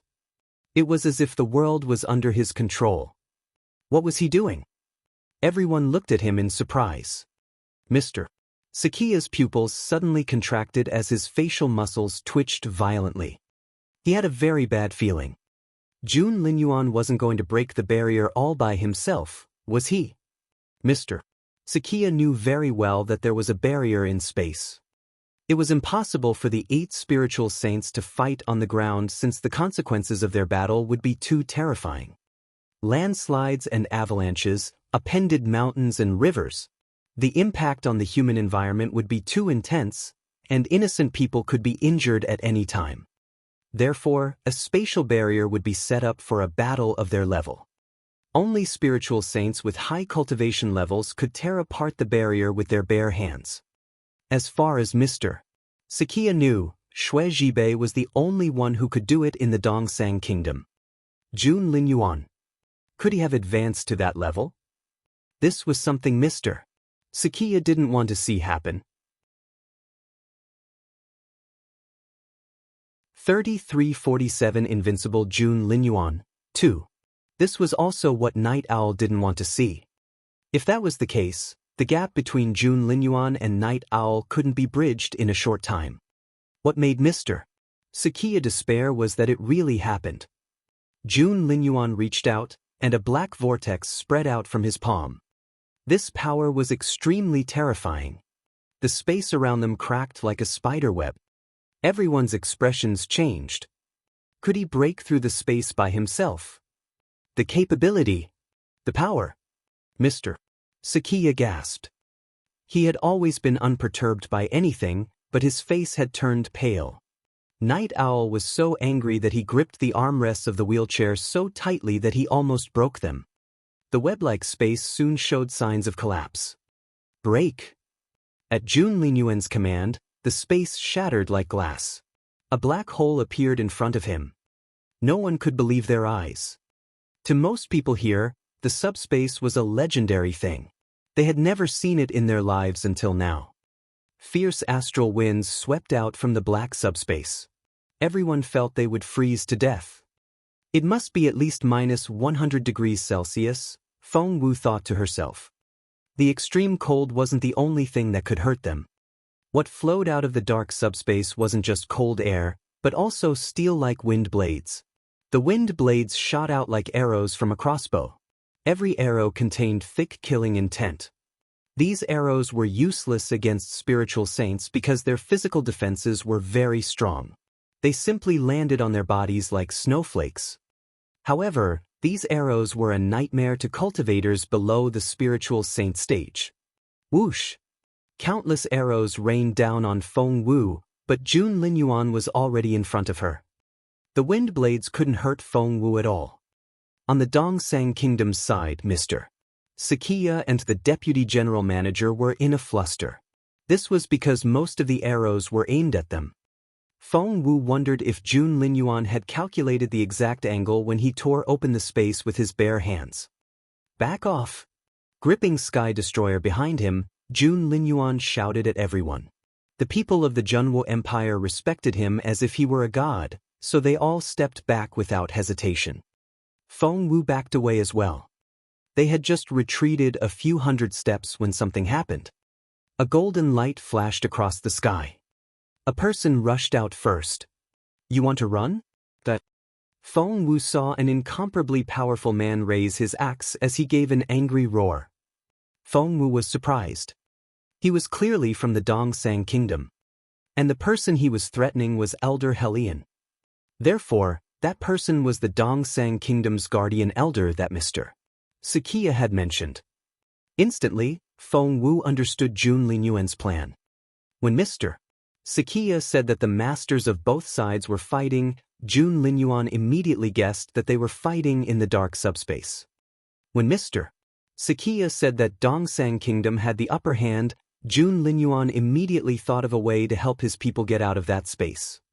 He didn't know where they were, but once he broke through the space, the people inside would immediately know. Because it was dark inside, but it was bright outside. 3348 Invincible Jun Linyuan, 3. A ray of light appeared in the darkness. Unless one was blind, it was impossible for them not to notice. That was why Jun Linyuan had torn open the dark subspace. He wanted the light to shine inside and let the people know there was a way out so that they could escape. It was brilliant. Feng Wu looked at the crown prince in admiration.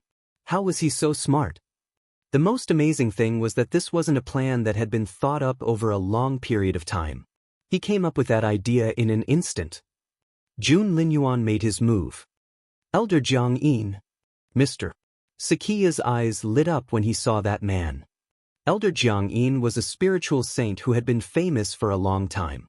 His strength was extraordinary. He was more than enough to deal with Elder Helian, who had just advanced to the spiritual saint stage. However, if Jun Linyuan took action, Mr. Sakia wanted to see how strong Jun Linyuan was with the dragon phoenix blood. He remembered it had only been a couple of years since Jun Linyuan became a spiritual saint. He should be at the initial stage. Boom! Jun Linyuan flew into the air. He didn't even pull out Sky Destroyer from his back. Instead, he blocked the strike with his fist. How powerful! Terrifying spiritual essence filled the air. Elder Jiang Yin came down from the sky while Jun Linyuan went up from the ground. Elder Jiang Yin had the upper hand. When Elder Jiang Yin saw Jun Linyuan, he frowned. "You brat!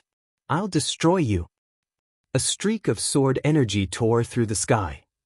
The sword energy had been aimed at Elder Helian, but now it was aimed at Jun Linyuan. However, never in his wildest dreams could Elder Jiang Yin have imagined that Jun Linyuan would be right in front of him.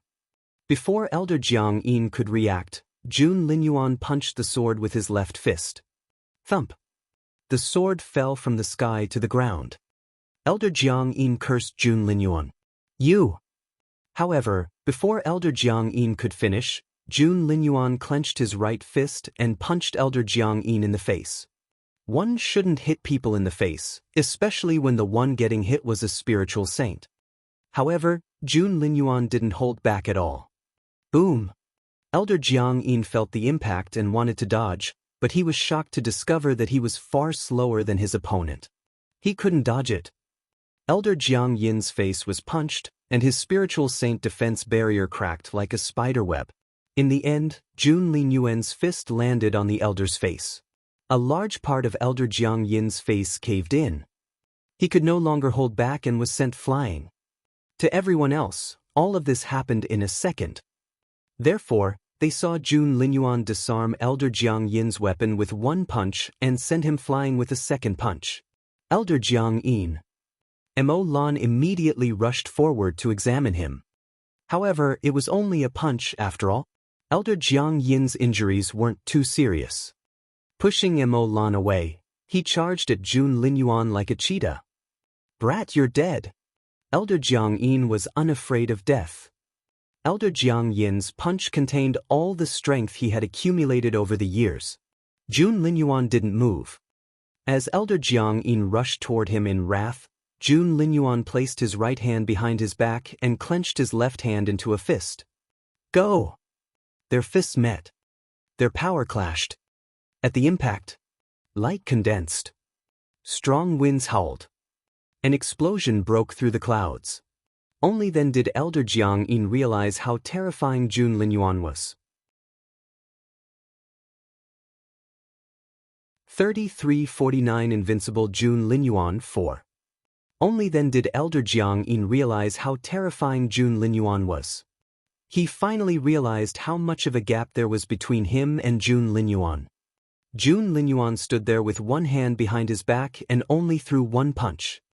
After that punch, he still stood in place, his legs not moving at all. As for Elder Jiang Yin, he was sent flying by Jun Linyuan's fist again. This time, Jun Linyuan didn't hold back. He used even more force than before, so Elder Jiang Yin flew far, far away. No one knew how far he flew. Everyone watched helplessly as Elder Jiang Yin turned into a smaller and smaller black dot in the air and finally disappeared. Everyone was speechless. Mr. Sakia had a bitter taste in his mouth as he was rendered speechless. Night Owl was really shocked.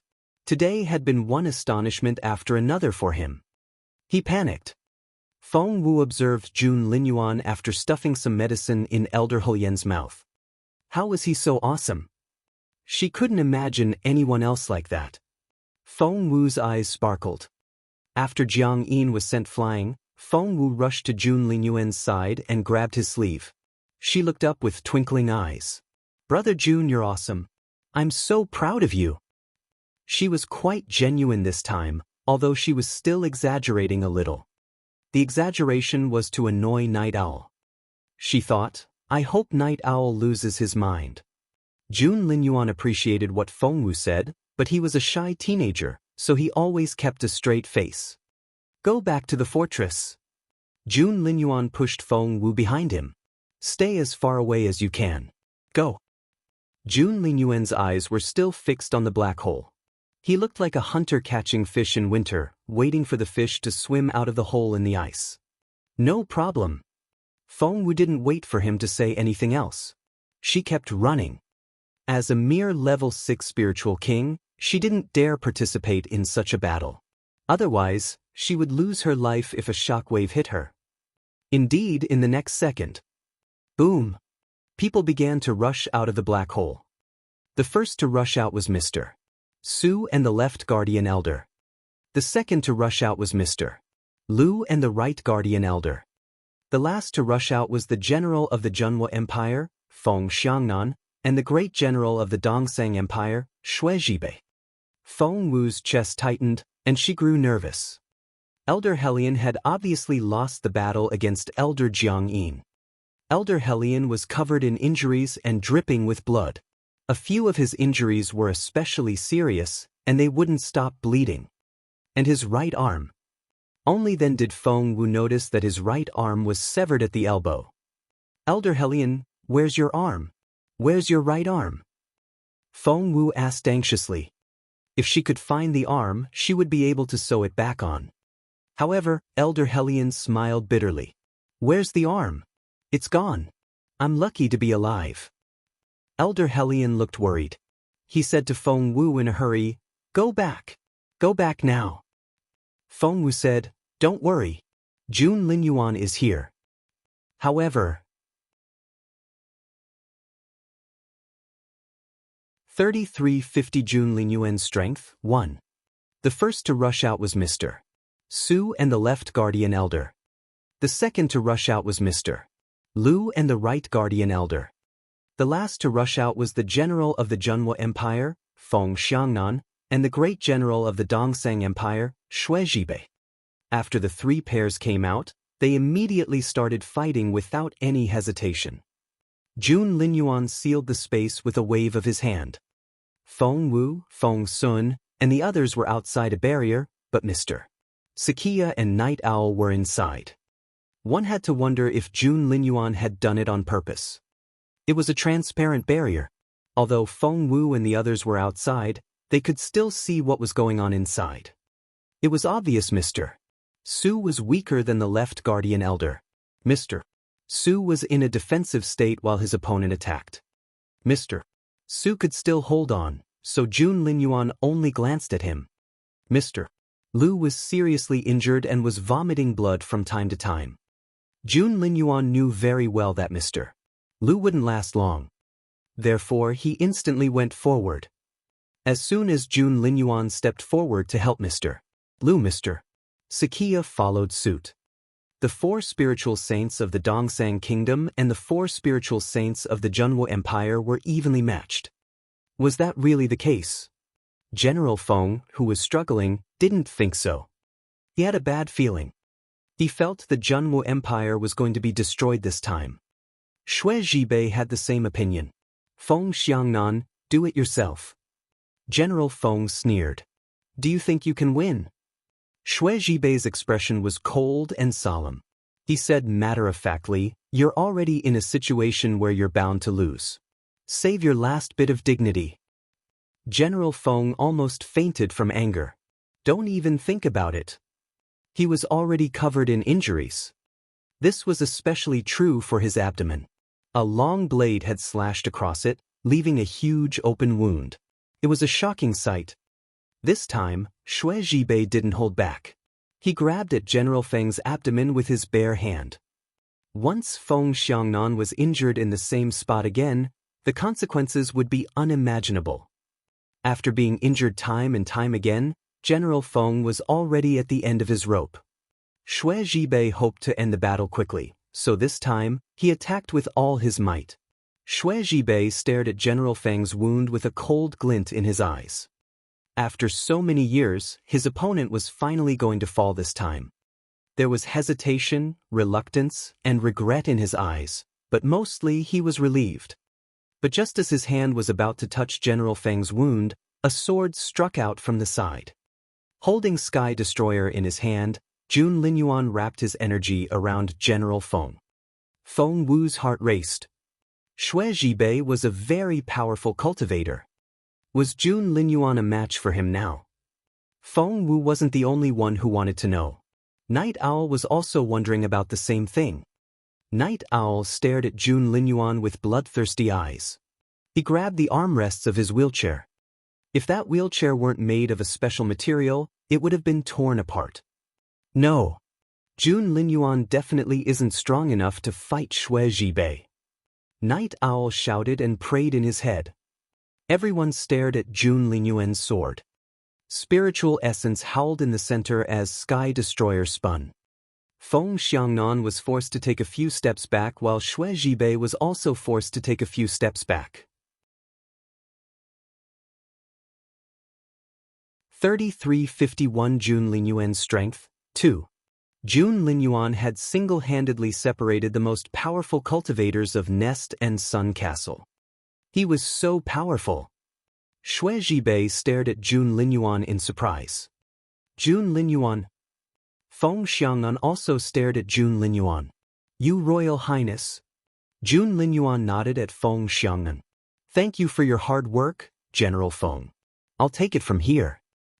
How would General Feng dare to believe that? Their opponent was Xue Zhibei.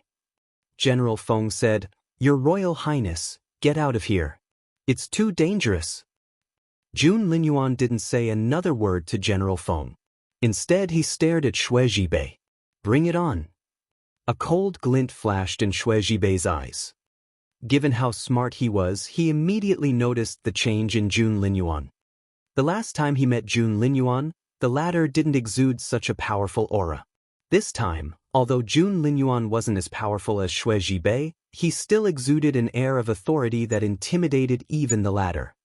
Jun Linyuan activated his Dragon Phoenix blood, Mr. Sakia told Xue Zhibei. Xue Zhibei stared at Jun Linyuan with a cold glint in his eyes. Dragon Phoenix blood? Xue Zhibei took a deep breath. You have Dragon Phoenix blood inside you? Looks like I underestimated you. Xue Zhibei quickly calmed down. Dragon Phoenix blood is indeed rare, but it's just been activated. Shouldn't you protect it? When General Feng saw how calm Xue Zhibei was, a tinge of anxiety appeared in his eyes. They shouldn't have revealed that fact. From what he knew of Xue Zhibei, the calmer he was, the more it meant he was going to kill his opponent. Jun Linyuan had just activated the Dragon Phoenix blood, so now was the best time to take him out. Otherwise, he would be very difficult to deal with once he grew stronger. Get out! General Feng stood in front of Jun Linyuan, shielding him and yelling at him. Blood was still flowing from the wound on his abdomen, and his entire lower body was dyed red with blood. Xue Zhibei's eyes shone with mocking and coldness. All of you can come at me together. Jun Linyuan said to General Feng. General Feng, go help Mr. Lu. General Feng turned his head and saw that Mr. Lu was being attacked by the Right Guardian Elder and Mr. Sakia. His life was in danger. General Feng's cultivation level had been reduced by more than half because of his serious injuries. He indeed wasn't Xue Zhibei's match. Seeing that Mr. Lu couldn't hold on any longer, he had no choice but to go over and help. Night Owl was frustrated at being too seriously injured and not being able to use his strength. Otherwise, he would have already joined this chaotic battle. Feng didn't move. He didn't look nervous at all, either because of his confidence in himself or because of his trust in Jun Linyuan. Jun Linyuan and Xue Zhibei confronted each other. Their eyes were as deep as an abyss, and their faces were filled with killing intent. The space around them twisted and rippled. Violent streaks of energy surrounded them. The impact was unprecedentedly terrifying. It was as if the entire world would be destroyed if they weren't careful. The people who had been fighting around them stopped at this moment. They split into two sides and returned to their respective camps. Behind Jun Linyuan were General Feng, Mr. Lu and Mr. Su. All of them were injured and looked grim. Behind Xue Zhibei were the Guardian Elders and Mr. Sakia. They looked much better than the spiritual saints of the Junwo Empire. 3352 Chu Tianshao, 1. Feng Wu's heart was in her throat. Jun Linyuan definitely wasn't as powerful as Xue Zhibei. Now that Xue Zhibei had seen the Dragon Phoenix blood in him, how could he not feel intimidated? How could he not take the opportunity to kill Jun Linyuan? Would Jun Linyuan lose? Clenching her fists, Feng Wu stared at Jun Linyuan, afraid of missing something. However, the two of them stared at each other and didn't attack for a long time. Actually, they've already made their move, Elder Hellion told Feng Wu. Feng Wu was surprised. What? Elder Hellion nodded and said very seriously, at their level, a competition of mental strength is the most terrifying. Others think that they aren't fighting, but in fact, they're already in a life-and-death battle. Feng Wu looked at the others. As expected, the other spiritual saints had all stopped. Everyone held their breaths and stared at Jun Linyuan and Xue Zhibei seriously. They were all nervous, worried, and surprised. They were as nervous as Elder Hellion. Since when did the Crown Prince become so powerful? At first, Elder Hellion thought Jun Linyuan would lose, but when he saw Jun Linyuan still hadn't backed down, he looked at Feng Wu in surprise. Feng Wu said, he activated the Dragon Phoenix blood. Xue Zhibei had already said this just now, and Elder Hellion also knew about it, but he has just activated the Dragon Phoenix blood and already has the strength to fight Xue Zhibei. Doesn't that mean in the future? The more Elder Hellion thought about it, the more excited he became. If he could think that, naturally, so could the people of the Dongsang Kingdom. Hence, they couldn't wait for General Xue to kill Jun Linyuan on the spot. Night Owl, in particular, was extremely wary of Jun Linyuan. He wanted Jun Linyuan dead. The battle between Jun Linyuan and Xue Zhibei suddenly became more ferocious. The two of them stood still, but the veins on their faces protruded. Others could even see the blood flow through their veins. But Feng Wu couldn't understand it at all. She wasn't strong enough right now to understand the life-and-death battle between spiritual saints. Oh no, they've already entered the final life-and-death battle. Elder Hellion covered his right arm and stood up from the ground with difficulty. His eyes were fixed on the scene in front of him, and the look on his face was even more anxious. Feng Wu was also worried. She couldn't wait for someone to stop this battle. Right at that moment, suddenly, it began to snow. Heavy snow fell from the sky. It wasn't the right season. What was going on? At that moment, a reverent look appeared on Elder Huyen's face. His back seemed to bend, and he almost knelt down. Feng Wu turned around and saw that everyone below the spiritual saint stage was on their knees. As for the spiritual saints like Elder Huyen, they were all bowing. Get on your knees. Elder Huyen growled at Feng Wu. What? Feng Wu was confused. Why should she kneel?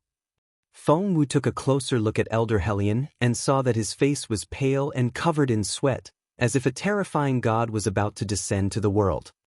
Kneel. Seeing that Feng Wu wouldn't kneel, Elder Huyen was almost scared out of his wits. That person was coming. How could she not kneel? She would die. Feng Wu gave Elder Huyen a confused look and looked around, only to see that Elder Dongfang and the others had already knelt down. As for the Dongsang Kingdom, Bu Jingyu and the others had already knelt down properly, not daring to show any disrespect. 3353 Chu Tianxiao, 2. She also saw Bu Jingyu trembling. He was that scared.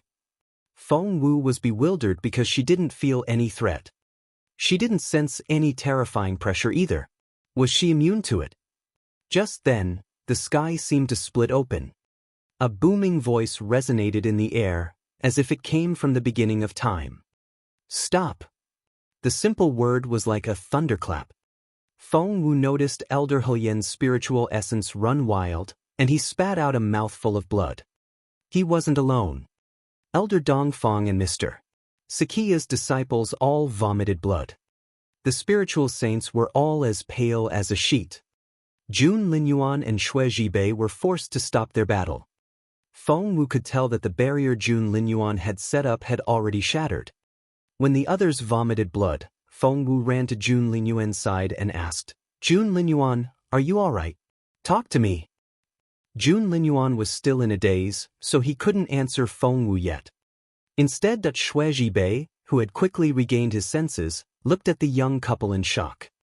He was shocked that Jun Linyuan was capable of fighting him. He was also shocked that Prime Minister Chu had stopped the battle. He was even more shocked that when he was still dizzy from Prime Minister Chu's voice, this girl was still so lively. Xue Zhibei stared at Feng Wu. Who are you? Why weren't you restrained by that peerless master? He wasn't the only one who was surprised. Everyone slowly came back to their senses. They all saw that Feng Wu was as lively as ever. Compared to their dizziness, Feng Wu was simply too healthy. Her skin was fair and rosy, and she looked radiant. She didn't kneel just now, someone exclaimed.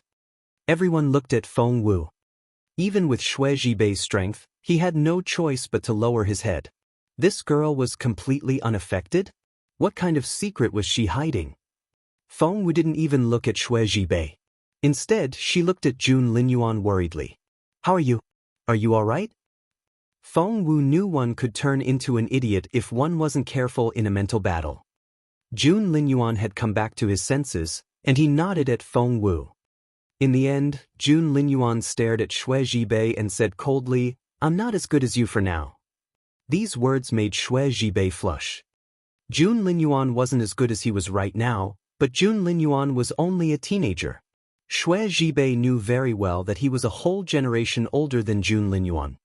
Xue Zhibei glanced at his own crown prince, then back at Jun Linyuan. He had to admit, you're the best of your generation. Night Owl's expression instantly turned ugly, as if his face had been slapped swollen. Jun Linyuan nodded. I'll surpass you before long. Next to him, Feng Wu almost felt sorry for Xue Zhibei. As expected, Xue Zhibei's expression was a little ugly. Xue Zhibei, I wanted to kill you today. Jun Linyuan said, even without Chu Tianxiao, you wouldn't have been able to kill me. Xue Zhibei was speechless.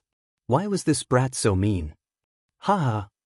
A loud voice came from behind Jun Linyuan. Xue Zhibei didn't need to turn around to know that it was his archenemy. 3354 Make him happy, 1. As expected, it was General Feng. General Feng walked up to Xue Zhibei and smiled happily.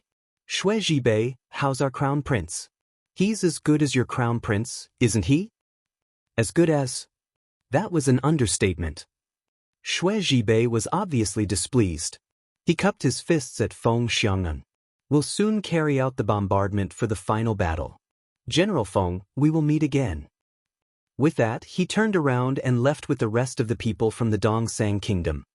General Feng's expression instantly turned extremely ugly. Father! Feng Wu caught General Feng in a hurry. General Feng held his stomach. Let's go back now. Frowning, Jun Linyuan stared at Feng Wu's hand on General Feng's arm. Did she call him father? Still, Jun Linyuan didn't like what he saw. Therefore, he stood rooted to the ground. Seeing that Jun Linyuan wasn't injured, Feng Wu focused on the injured people, especially General Feng and Elder Helian, the two seniors whom she respected. Feng Wu noticed Jun Linyuan wasn't following her, so she turned around and saw he was still standing there stiffly. Feng Wu asked Elder Dongfang to assist the general while she hurried back. Jun Linyuan? Feng Wu looked at him in confusion. The crown prince threw a dirty look at Feng Wu and looked away. Feng Wu was even more confused. What's wrong? The crown prince sheathed his sword, put his hands behind his back, and turned away again. Feng Wu was utterly confused. She looked at Feng in confusion. Holding his fist to his lips, Feng cleared his throat in a hint to Feng Wu, then turned around and left. Feng Wu was puzzled. What was going on? She was sure Jun Linyuan was angry, but she didn't know the reason. Was it because she hadn't called him Brother Jun? That had been a special situation. Why should she call him that all the time? She wasn't his fan. Of course, Feng Wu wouldn't tell Jun Linyuan that. She poked Jun Linyuan with a finger. Jun Linyuan stood ramrod straight, and his muscles were very hard. Feng Wu's finger hurt, but he still stood there. Feng Wu thought of the battle today. Thankfully, Jun Linyuan was there, or all the spiritual saints would have been killed. Hence, Feng Wu went up to him and said in a soft voice, Your Royal Highness, are you mad? The Crown Prince said, Yes. What? He actually said yes. When did he become so thick-skinned? In the past, when he was angry, he would keep a straight face and ignore people. However, it was much easier to coax him now. Feng Wu walked up to him and was only 3 inches away from him. Then why are you angry? The girl's face was beautiful, and her eyes were lively and bright, reminding him of a deer in the forest. Her watery eyes were just inches away.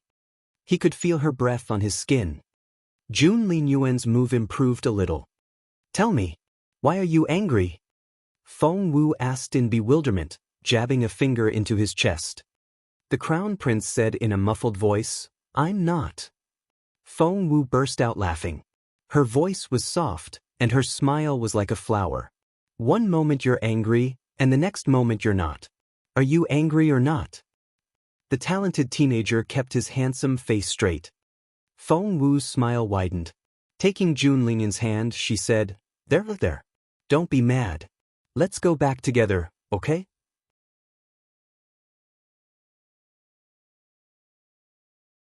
$33.55 Make him happy, too. Jun Linyuan didn't say yes, but he didn't reject it when Feng Wu held his hand. He also let her lead him away. A few steps away, Feng couldn't believe what he was seeing. Who would have thought the amazing Crown Prince would behave this way around the girl he liked? Feng didn't dare make a sound or glance at them too often, for fear that he would draw their attention. In the beginning, the young couple hadn't known what to do at all. Although they were still making slow progress now, they were at least moving forward. Feng felt so relieved and wanted to celebrate the occasion. Feng Wu was in a hurry to return to the fortress to treat General Feng and Elder Helian, so she walked very fast.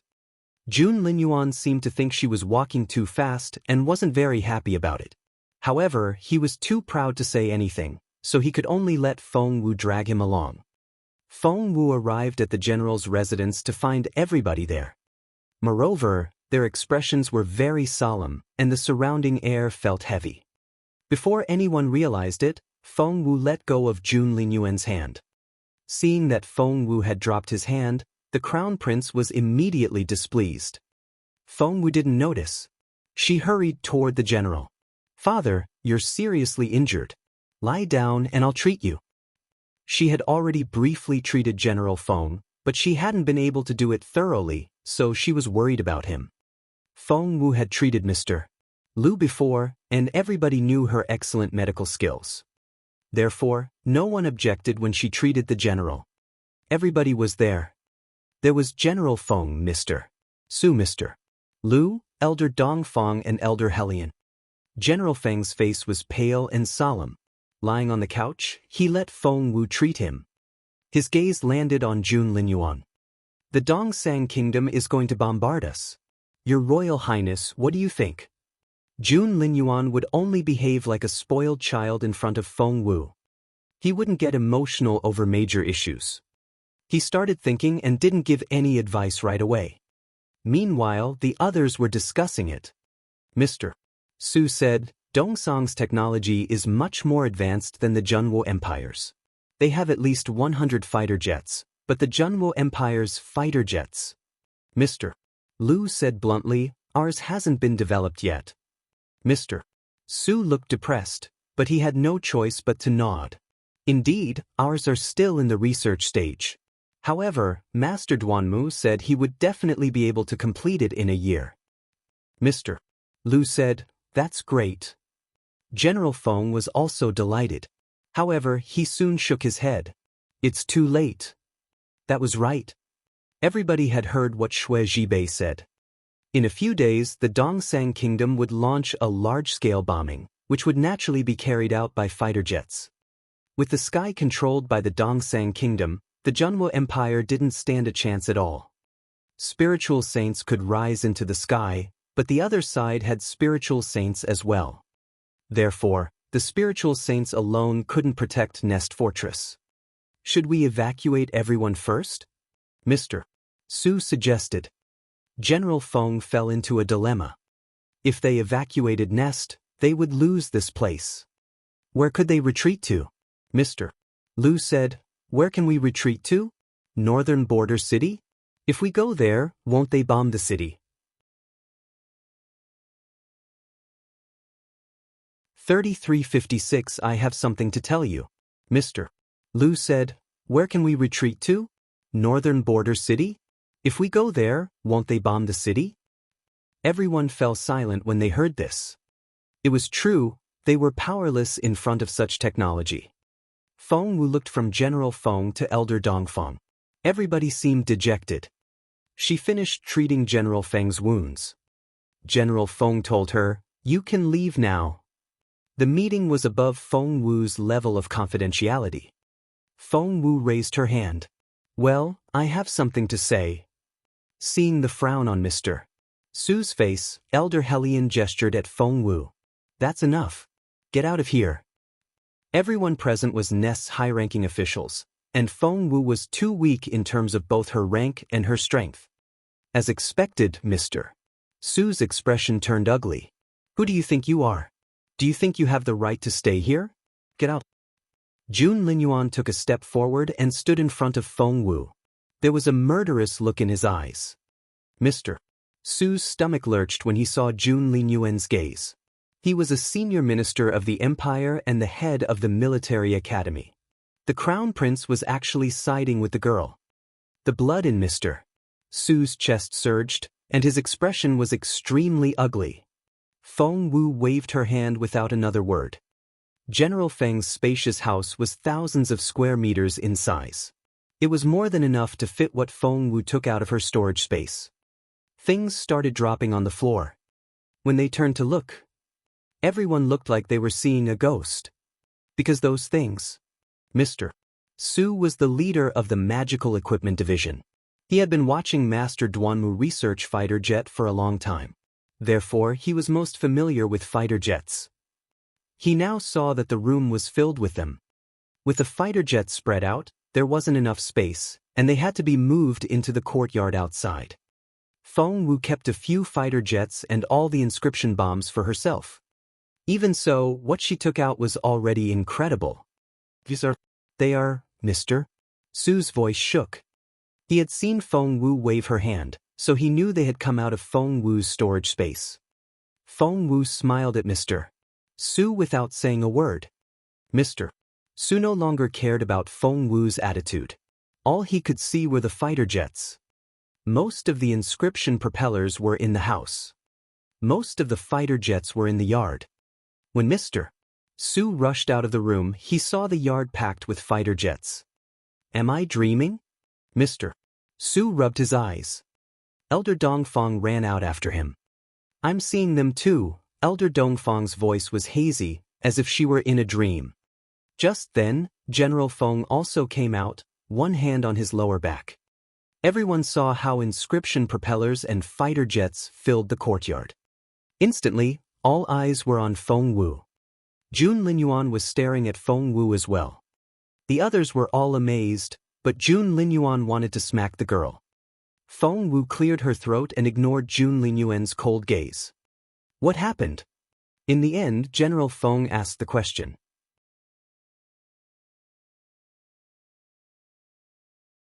"3357 His Royal Highness is angry." Feng Wu said, "Well, it's exactly what you see." General Feng asked, "How many inscription propellers and fighter jets are here? 200?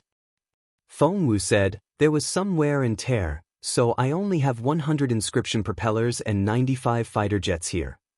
General Feng said, "So, can you tell me where these fighter jets came from? Don't tell me that our magical equipment division can already mass-produce fighter jets." Mr. Su said, "Master Duanmu won't be able to build an inscription propeller before next year." Whoosh! All eyes were on Feng Wu. Feng Wu said, "Well, I went to the Dongsang Kingdom." Mr. Lu was the first to react, and he cried out, "Did you get the fighter jets from the Dongsang Kingdom?" Feng Wu nodded. Mr. Lu said, "When did you go there? Did you go with His Royal Highness?" The others thought they knew what had happened. If she went with the Crown Prince, she wouldn't have any problem obtaining the fighter jets. However, Jun Linyuan crossed his arms, stared at Feng Wu, and snorted. "I'm not that lucky." He was angry.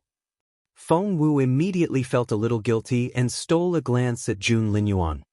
The Crown Prince's jaw was clenched, and his lips were pursed. He looked furious. Feng Wu said, "Well, I didn't have anything to do, so I thought I could visit the Dongsang Kingdom." Jun Linyuan snorted. "Awesome. You just took a walk and brought back so many fighter jets." Feng Wu didn't know what to say. Feng Wu had a temper too. She stuck out her chest and glared at Jun Linyuan. "I risked my life on this trip. It took me so much effort and everything I could think of to bring these fighter jets back." The Crown Prince said in an unfriendly tone, "Oh, you didn't know how dangerous it was." Feng Wu almost choked. When did Jun Linyuan become so sarcastic? He used to be so arrogant. The others gave Jun Linyuan strange looks as well. As far as they knew, Jun Linyuan was cold, arrogant, and unruly to the extreme. Why would he bother to insult others? Only Feng Wu got such treatment. Everyone looked at Feng Wu enviously, but Feng Wu wasn't convinced. "I'm not talking to you anymore." Feng Wu glared at Jun Linyuan, then turned to General Feng. She straightened her back and said in a heroic tone, "Father, I got all of this from Sun Castle. I did it all by myself."